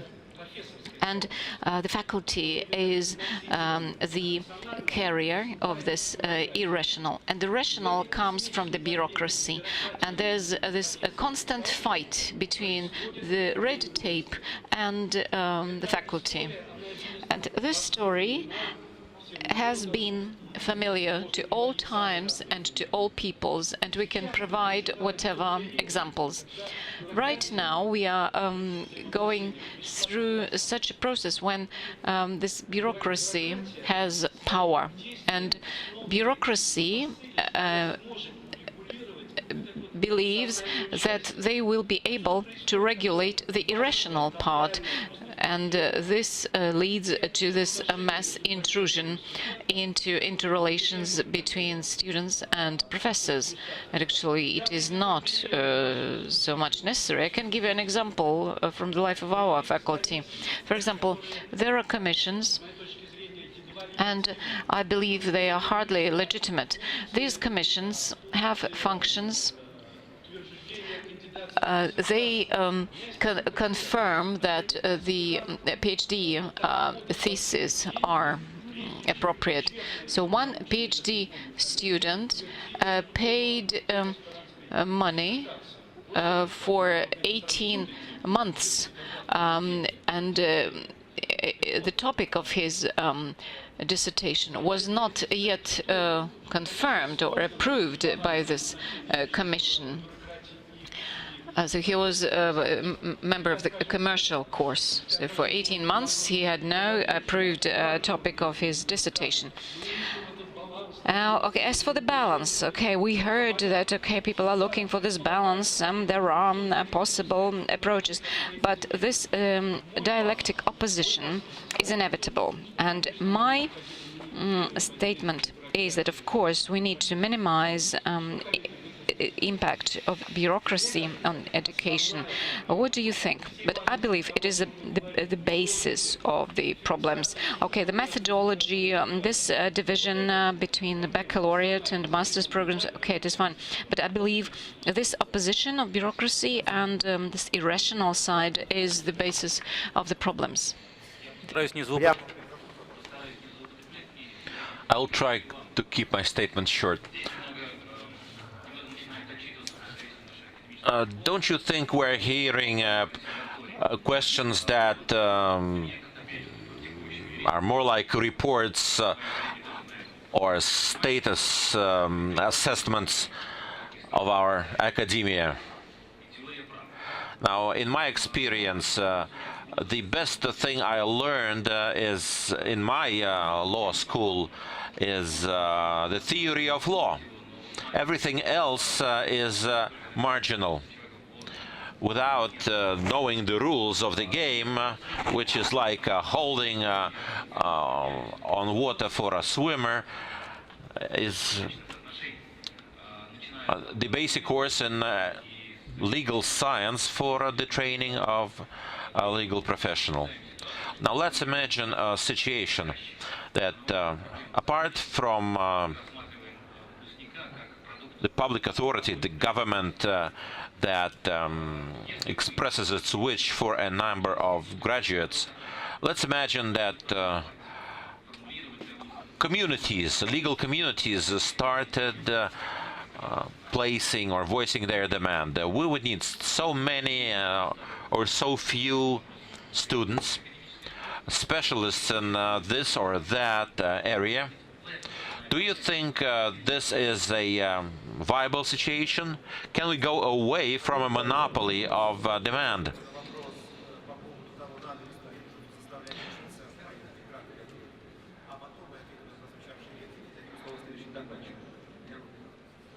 Now, Andrei.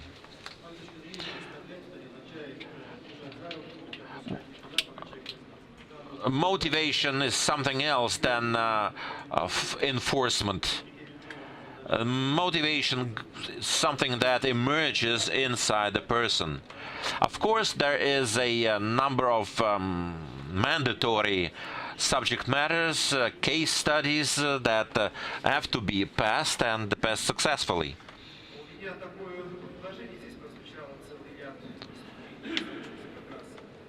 Now, a number of statements referred to the role of the high school. I would like to give the floor to Evgeny Silivanovsky.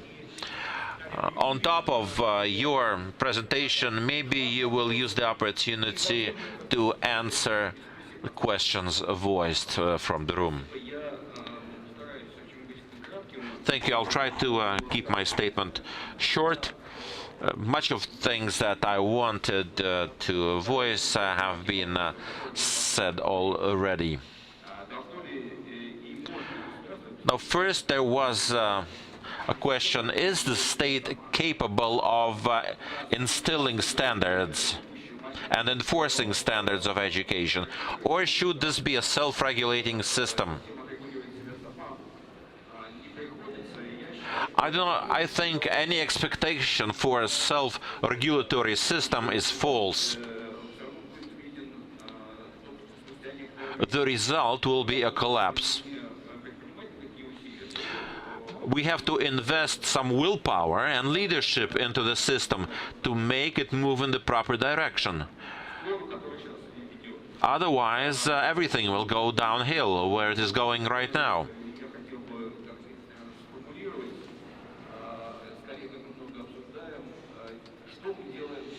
Another question: what can be done in the universities to improve the situation?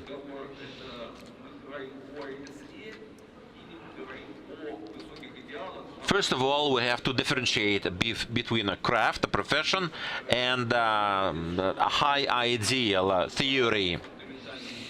We have heard criticism that we are filling glasses with knowledge, that we are biased towards pure but pretty much empty theory, that we are ignoring practical training, building skills.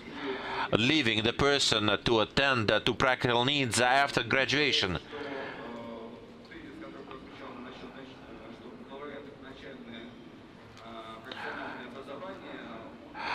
I believe this is a misstatement. I believe that bachelor training is a period of basic legal training, precisely which was the point of many who spoke in this room.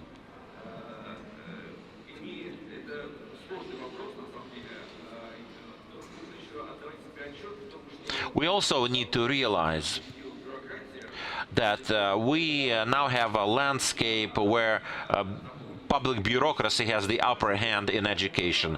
You first answer their needs, fill in all forms and papers, and only then think about training, education, and the like. Competencies, knowledge, talent, whatever, all those intangible things are simply wiped off the table.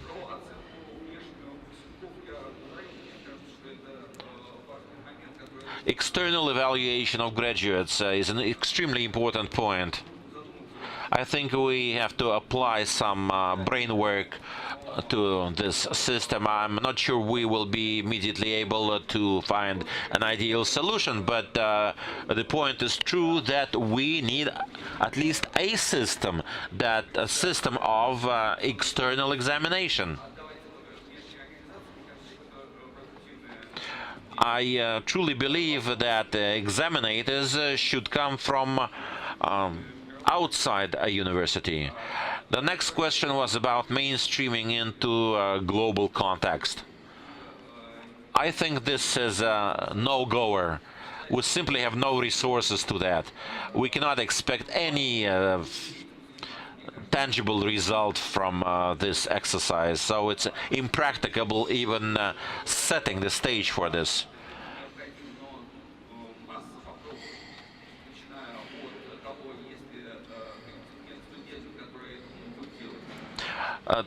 Speaking about moods and competitions, there are so many practical difficulties around it. Will we have enough students to participate in moods? We don't know. Will we have enough of tutors? We don't know. Another question, is there any chance of gaining at least a positive rating in international rating systems? The answer is very easy and short: no.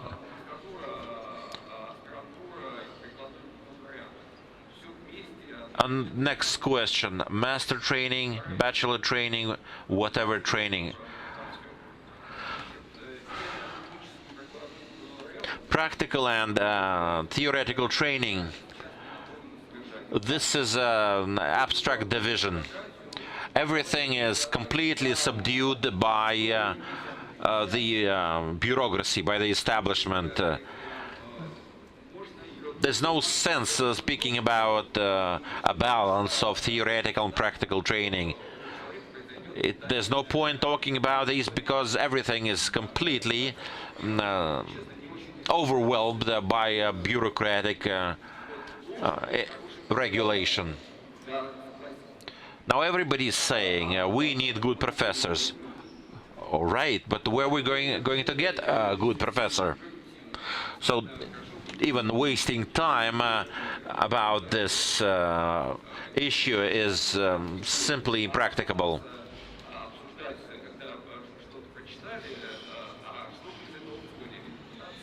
We have to work with what we have. We should refrain from setting unrealistic goals or discussing far-off challenges or idealist visions. We have to go gradually, we have to go step by step with what we have, tackling one challenge at a time.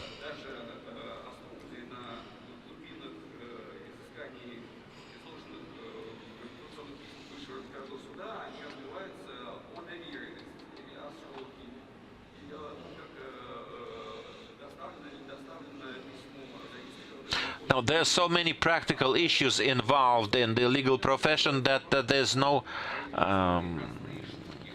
point about discussing and studying them, researching them in legal schools. To give you an example, a decision of the High Court could be simply missed because of a failure of mail delivery,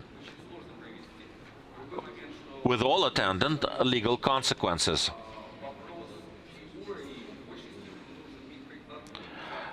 My viewpoint is that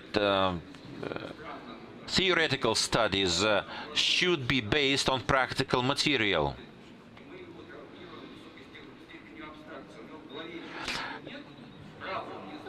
A youth entering a law school and being attacked with so much theoretical material will be at a loss. His brains not trained to work with highly abstract material. We have to start with practical things.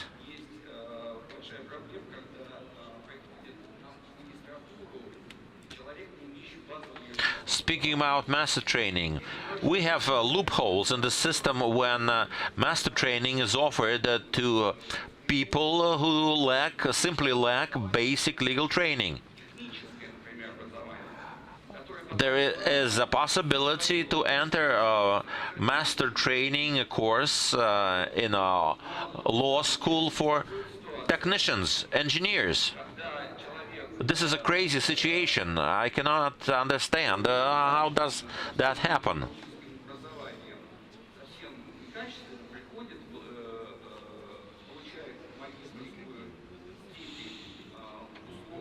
These individuals will enter the profession, will enter the professional community, will receive diplomas.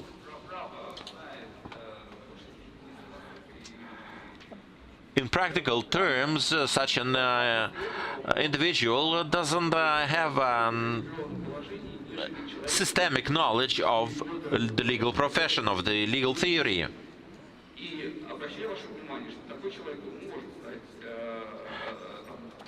Now, theoretically, we can build practical lawyers from somebody from beyond the educational background. But the question is whether you would personally like to be tried by a judge who comes from a non-legal background. Well, this situation is ridiculous and irrational because it voids the very sense of master training. A question arises, why waste time in bachelor training when you can use loopholes in the system and enter major training, master training immediately?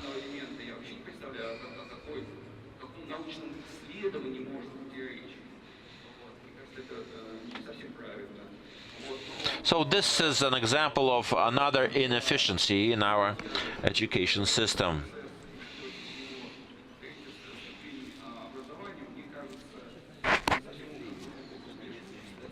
Thank you.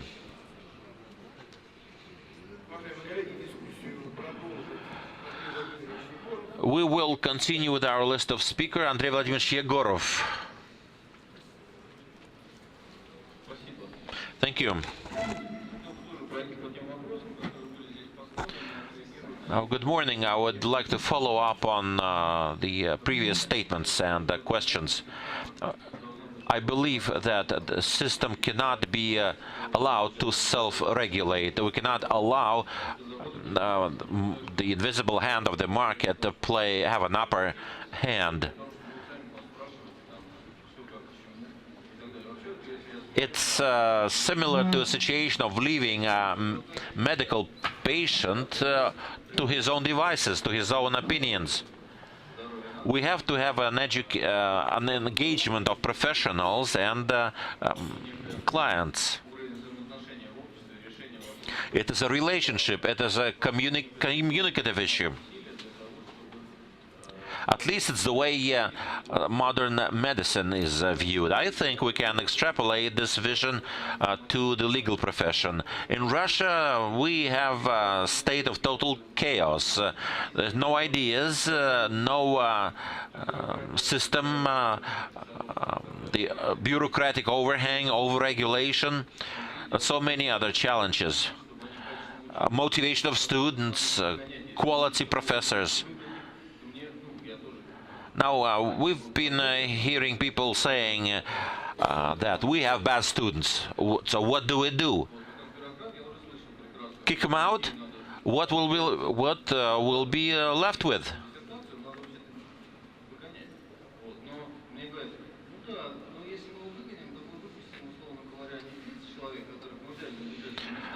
It's a matter of accountability, of reporting. Universities have to report incremental graduation. Therefore, they're reluctant to kick students out and to screen the mass of students for talent. I think in this landscape of chaotic relationship, we have to find a key element. We have to find the root of the disease. Talking about everything else, like mainstreaming legal practice into legal education, is as yet senseless. And in a general way, I believe it is simply wrong to introduce practical training in basic legal education. It is theory that is the instrument for practical achievement. Another thing is how do you train theory? How do you educate theory? Theory education is formatization of memory, of mnemonic skills, of thinking. It's a matter of training the mentality of a student. Once you have those in place, you can purposefully and effectively speak about professional or special training. I don't know what's going on in other countries. I have just a very vague idea of how things are in France.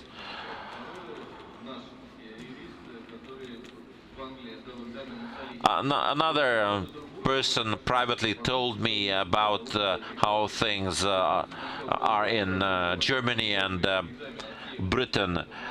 They have their own problems. They have an enormous failure rate among students.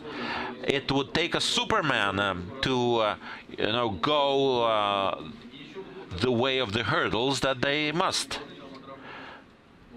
Before they have any degree, they will have to pass scores of examinations, tests.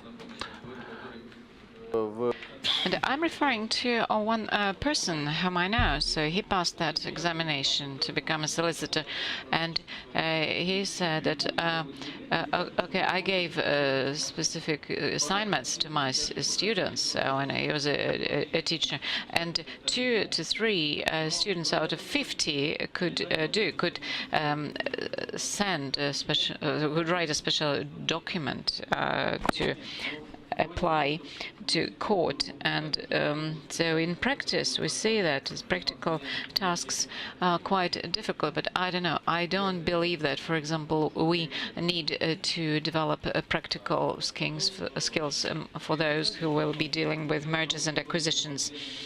Only if we only develop this merging and acquisition skills, then these specialists won't be able to do anything else, and they will have to attend another training course. I believe that we need to do something. There should be some sort of accreditation exam, or we heard about certain monopoly of lawyers. There's this to terms used. There are advocates and lawyers in Russian, and advocates are all members of a certain group, and they're certified, and they say that only they can take part in judicial proceedings. Artyom Georgievich referred to the German system. I'm not saying that that system is much better. Now, of course, if we ask them about, some questions about power of attorney or something, they, it's all so obvious for them. And I myself don't even ask those questions because we are still in the same place. It is obvious that our students cannot do that at the level of university. So I believe practical things should be gained and developed during practice, not when they are still students.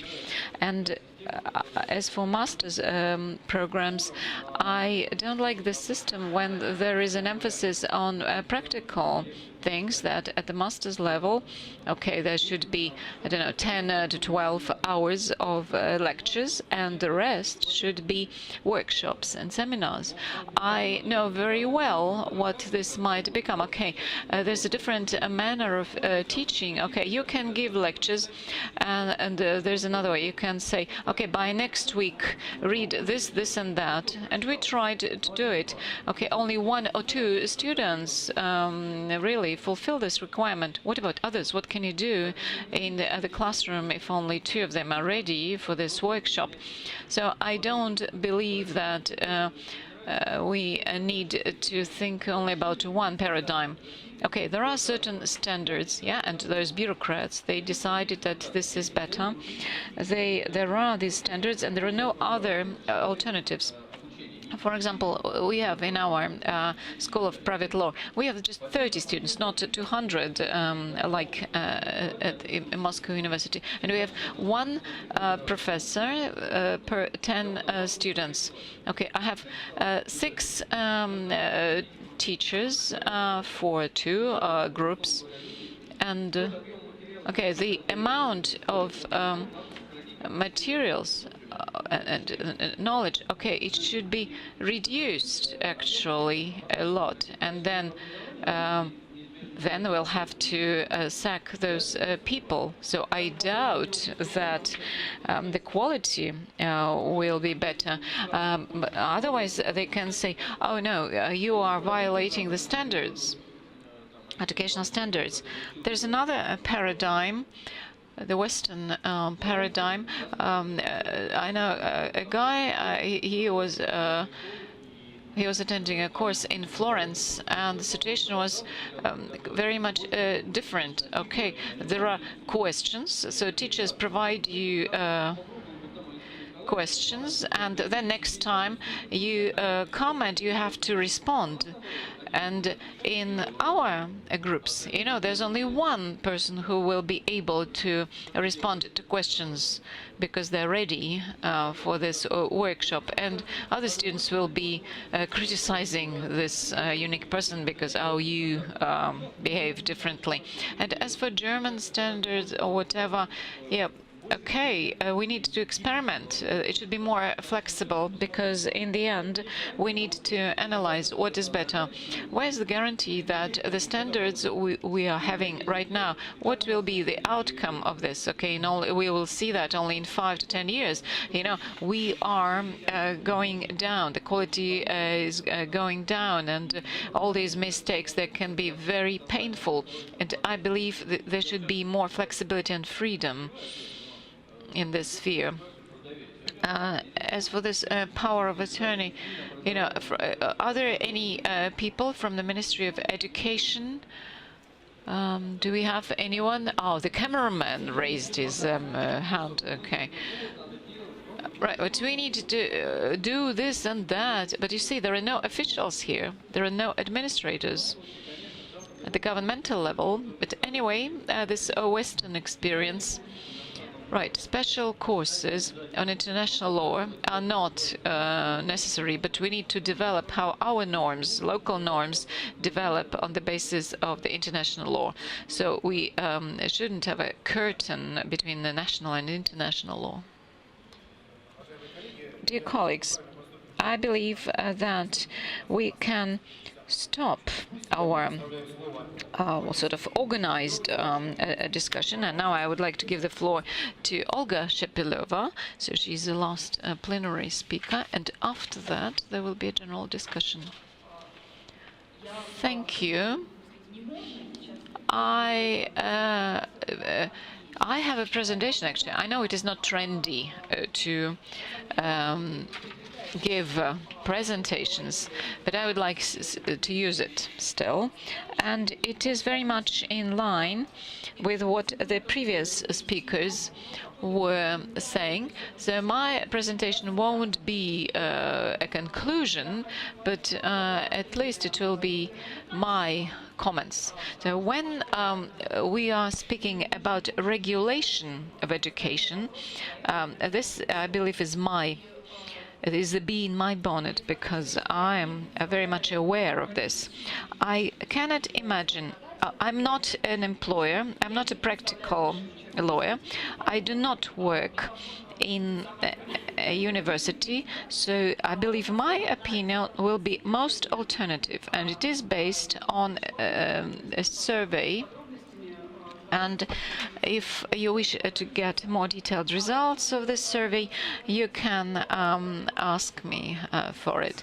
As for the quality of education, this discussion very often produces three typical stereotypes, and I have noticed them here, apart from the third one maybe. Okay, the very first one is, sometimes people think that the Faculty of Law is responsible for all problems in the area of education. And as my colleagues were correctly saying that, yes, we wish to have some good theoretical training, and then in addition to this theory, students should be aware of all sources of law existing nowadays. Then there should be some practical emphasis. And at the same time, as we heard, among students, there are 15, 16-year-old students who, right after secondary school, they cannot, read specialized literature well and write about these professional things.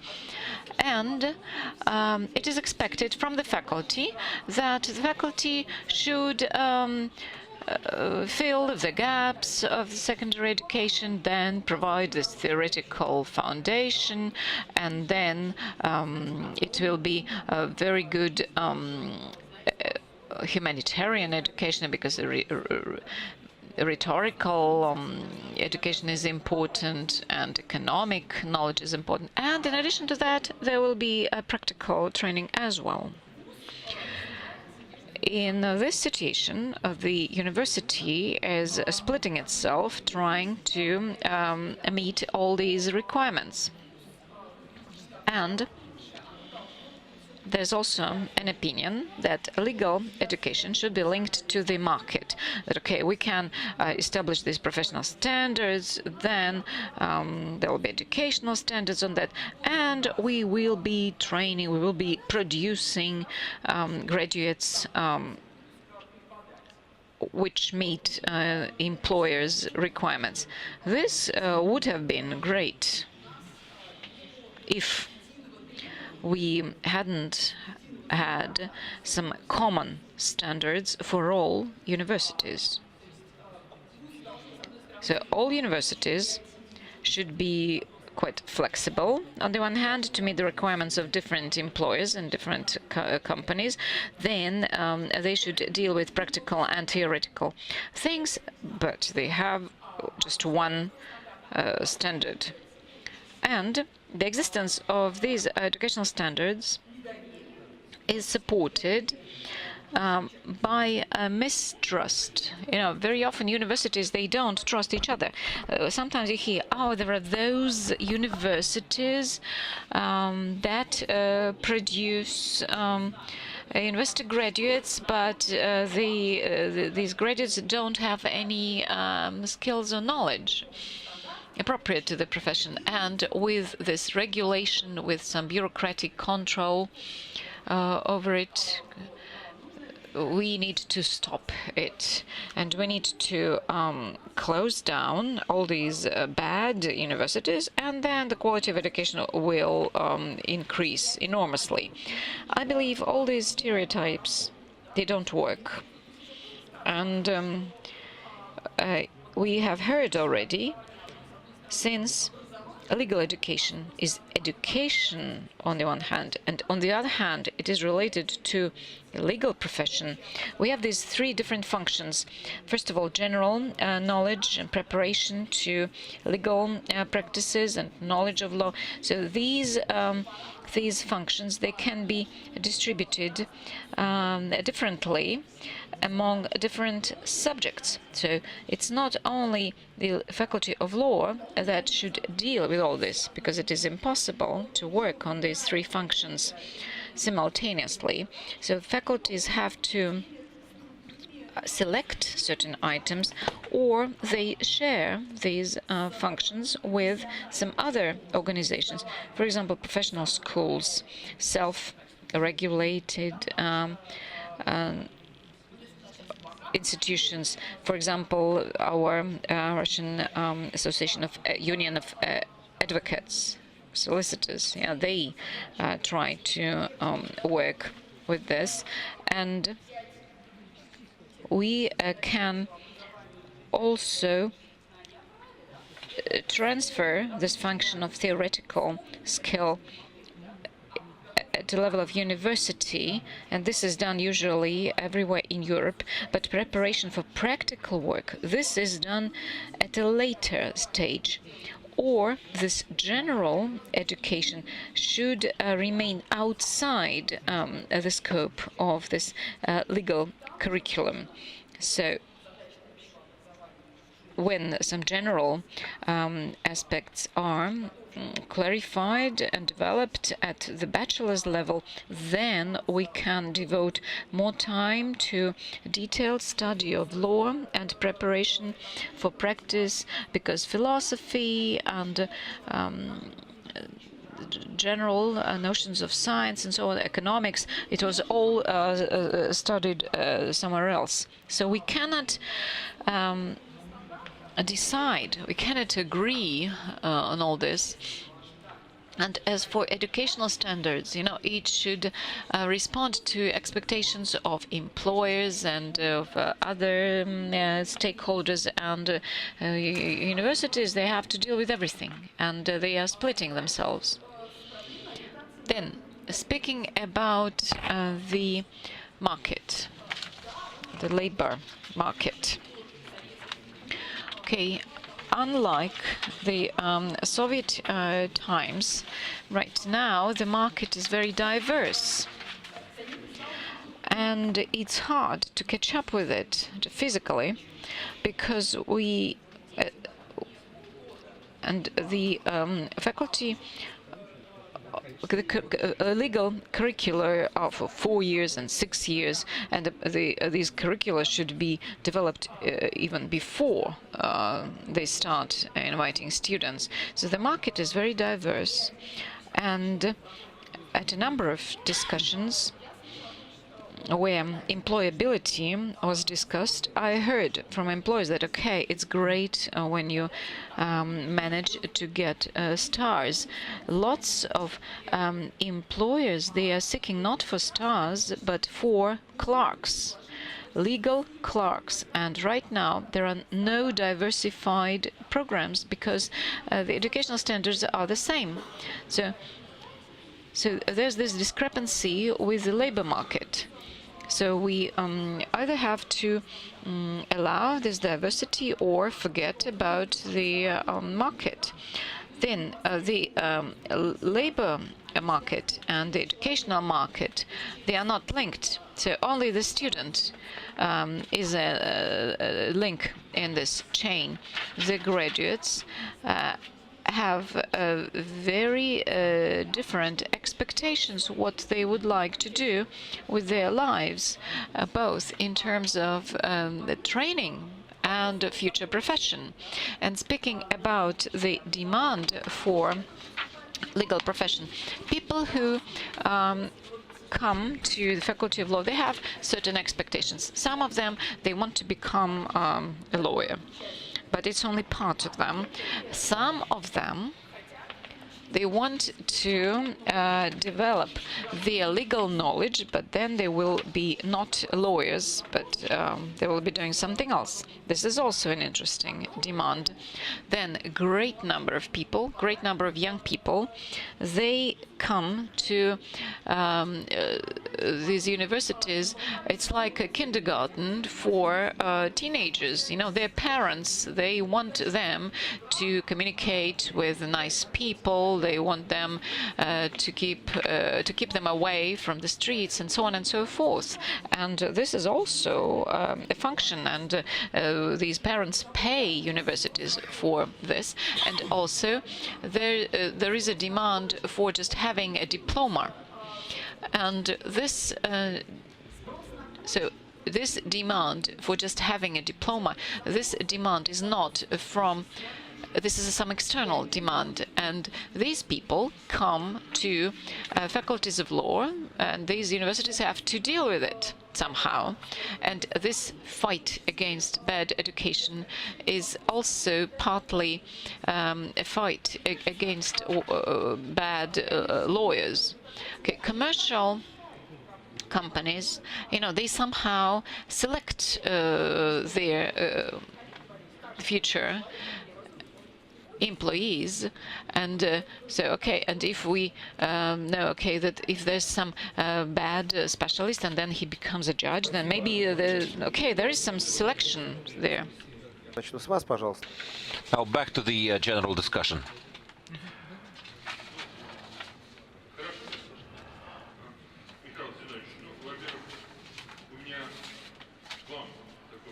Mikhail Zinovich, I have a wish that I want to voice. I was a student, and please don't put bad marks for students who quote their practical experience to substantiate their answer.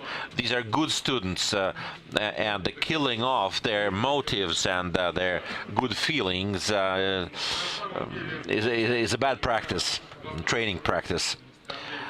But that's just a comment. The question is as follows.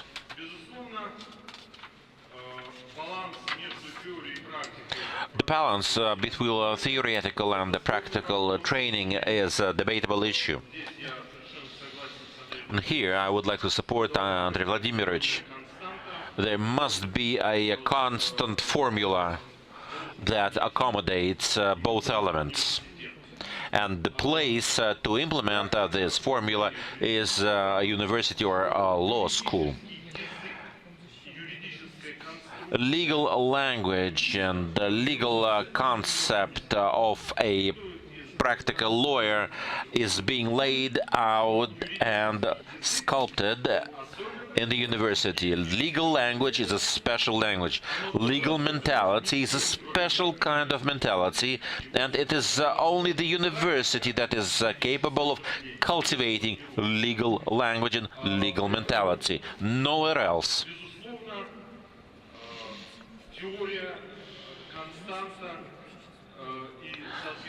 Therefore, a fixed balance of this formula must be stable.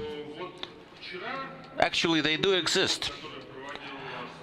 Now, yesterday, we had a round table of corporate lawyers. The outcomes are revealing. Business is not interested in education. They're interested in research done in educational establishment. There's a huge gap between practical research and business. Business is looking for contacts. Business wants to step in the process of formulating and shaping legal training, legal education, legal science. They want legal science to answer their needs, to find new ways of resolving disputes. They want to go beyond what they have now, the cumbersome and very expensive system. So hence is my proposal.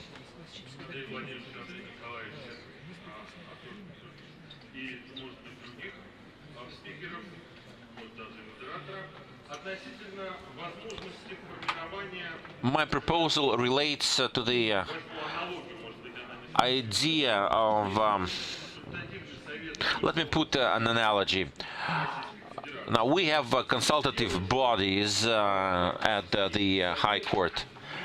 Why can't we make an advisory body at the Research Council of universities? This council or body would take on the job of formulating new, innovative legal doctrines. I think the question was addressed to me. This is a work in progress. Consultative boards are being formed and established in many universities. In our universities, for sure. I'm sure that other universities at least are thinking about this prospect.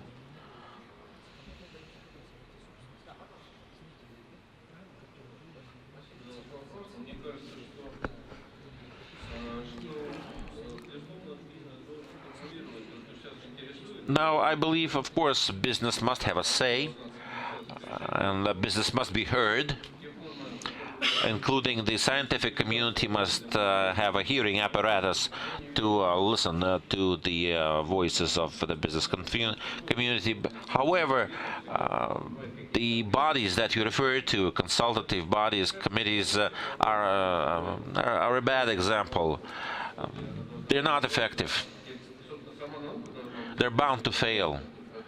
I believe science and research community itself must be innovative. They must approach the business community and look into things. Why should it sit there idle and wait till somebody draws them by the arm?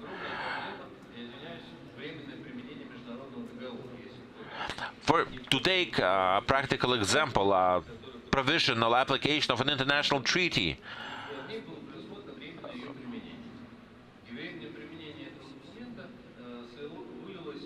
How to go about a provisional application of an international norm in domestic legislation?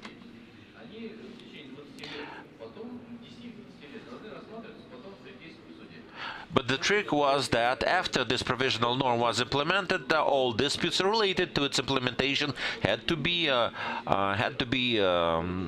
addressed to an international arbitration court.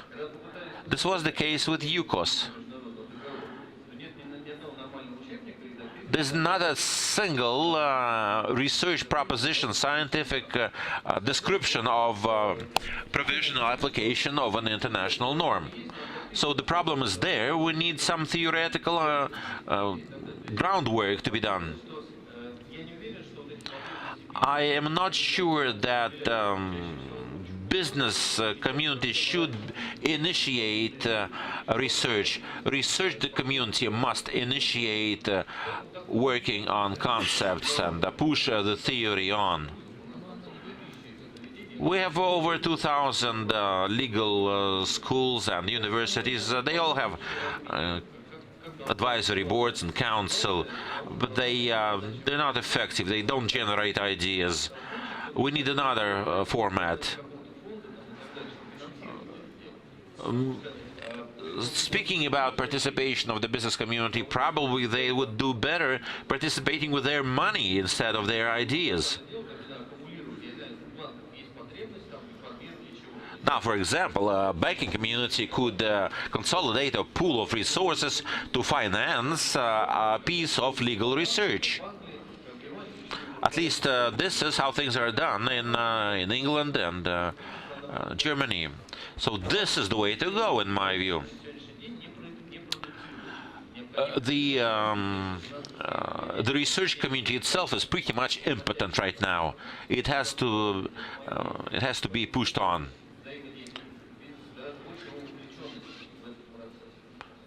Thank you. Microphone over there. Lady in red. Good afternoon. I am representing the Association of Corporate Lawyers. An example pushed to the extreme. Now I'm listening patiently, and the key word here is somebody owes us something. Give us this and give us that, give us standards, give us possibilities, money, research, specialists, money, money, money. Everybody needs something. Now, I have an idea of how to ignite a wet torch. When I was a student myself, I never asked anybody to give me anything. I decided to take things into my own hands. I was on top of things.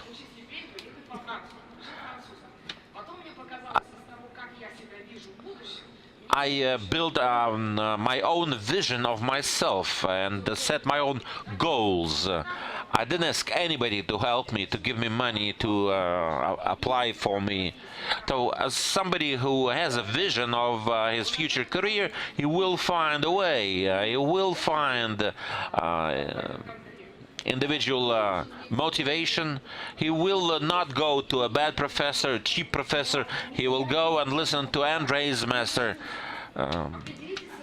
classes. So to put long story short, don't try to light up a wet torch. You have to work with burning, motivated material. You simply have to shut out this unpromising, ineffective mass of students. Now, I do understand that you have to use budgetary resources.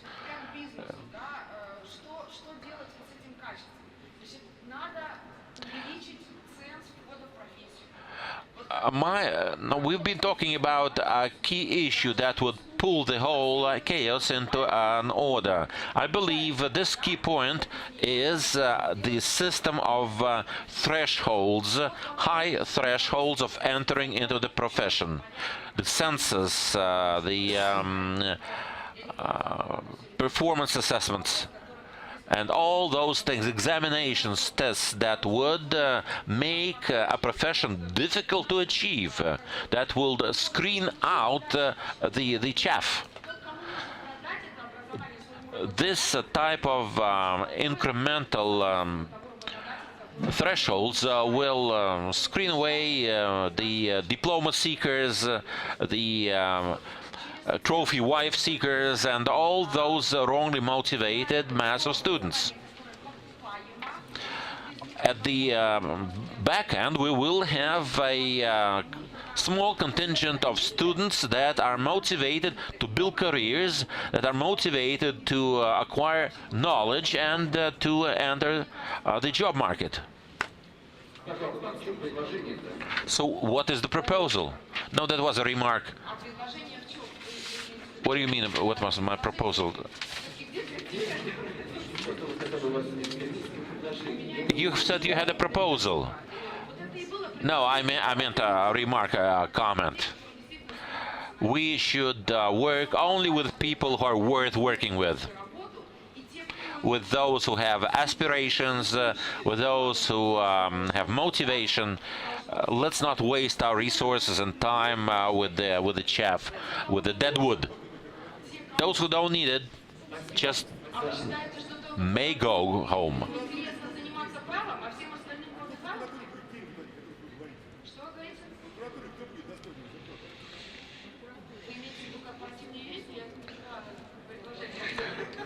They're talking off the mic. The trouble is that the public authorities have a command over the number of students that we have to train without carrying an obligation of employing them. Therefore, we are facing a situation of excessive training. Therefore, most of the students are going only for diplomas. Now, still, you know the reality. You know there are people who seek quality talent. Why don't you work with them? Yeah, all right. Well, I understand your point.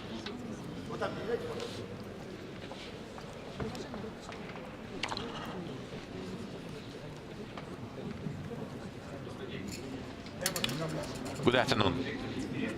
Viktor Nesterenko. I am the Dean of Pravotech School, your colleague.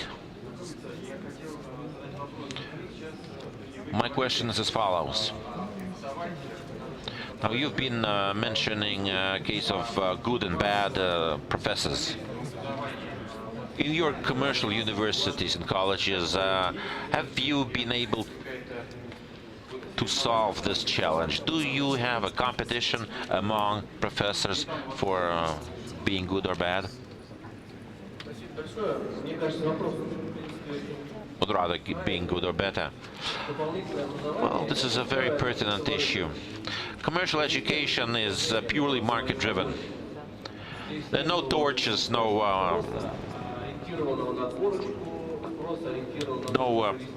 diploma seekers or match seekers or trophy wife seekers or whoever. No drifters.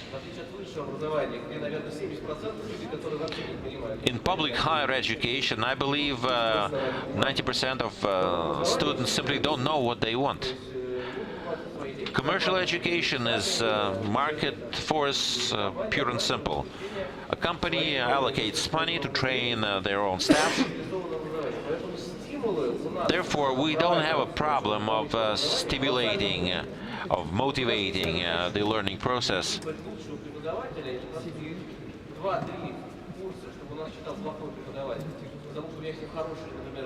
I cannot afford to hire a bad professor. Otherwise, I will lose clients. As soon as the client feels that the quality is going down, we will lose the clients in a moment. Even though a bad professor is my close friend. Otherwise, again, the system works as usual. We have performance assessments of professors, we have methodical councils, we analyze the work, and we do give a second chance to professors, but no third chances. And this is a very powerful motive for professors to build their acumen, to build their skills, training skills.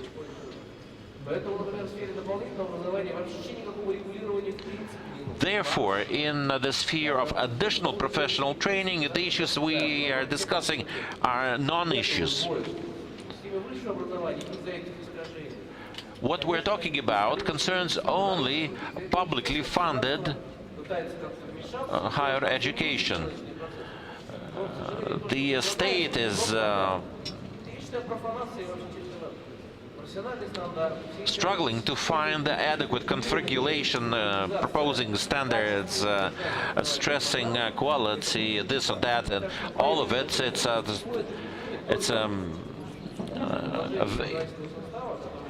vain effort.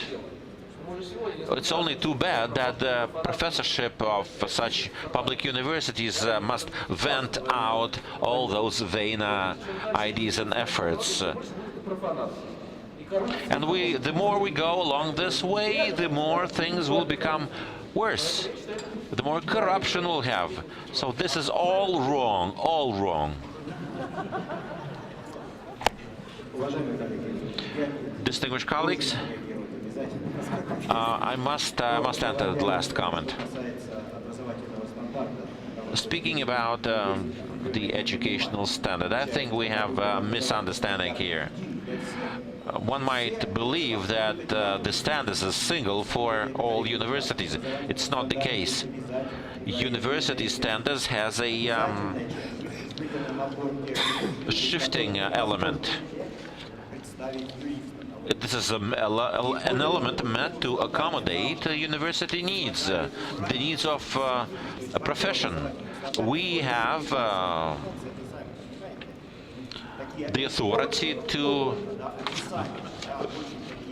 variegate elements of standards.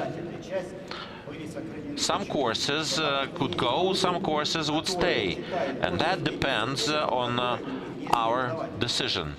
Some keep courses only because they have appropriate professors. But this is the wrong way to go. We cannot go by such parameters. By the way, the versatility of training standards is the reason behind various trajectories taken by legal schools. And another piece of personal opinion, we were talking about commerce, education, commerce and training, market forces in education. These things are worlds apart, they're simply unmatchable. Students have to have a basic course of education.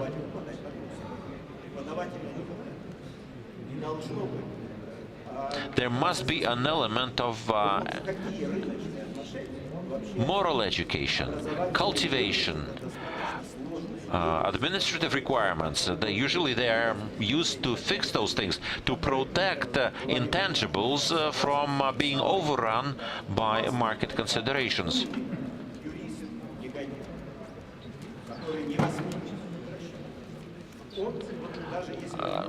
Cultivating values, moral high ground are things that are not less important than basic training, because there's nothing worse in this world than an ill-intended professional lawyer.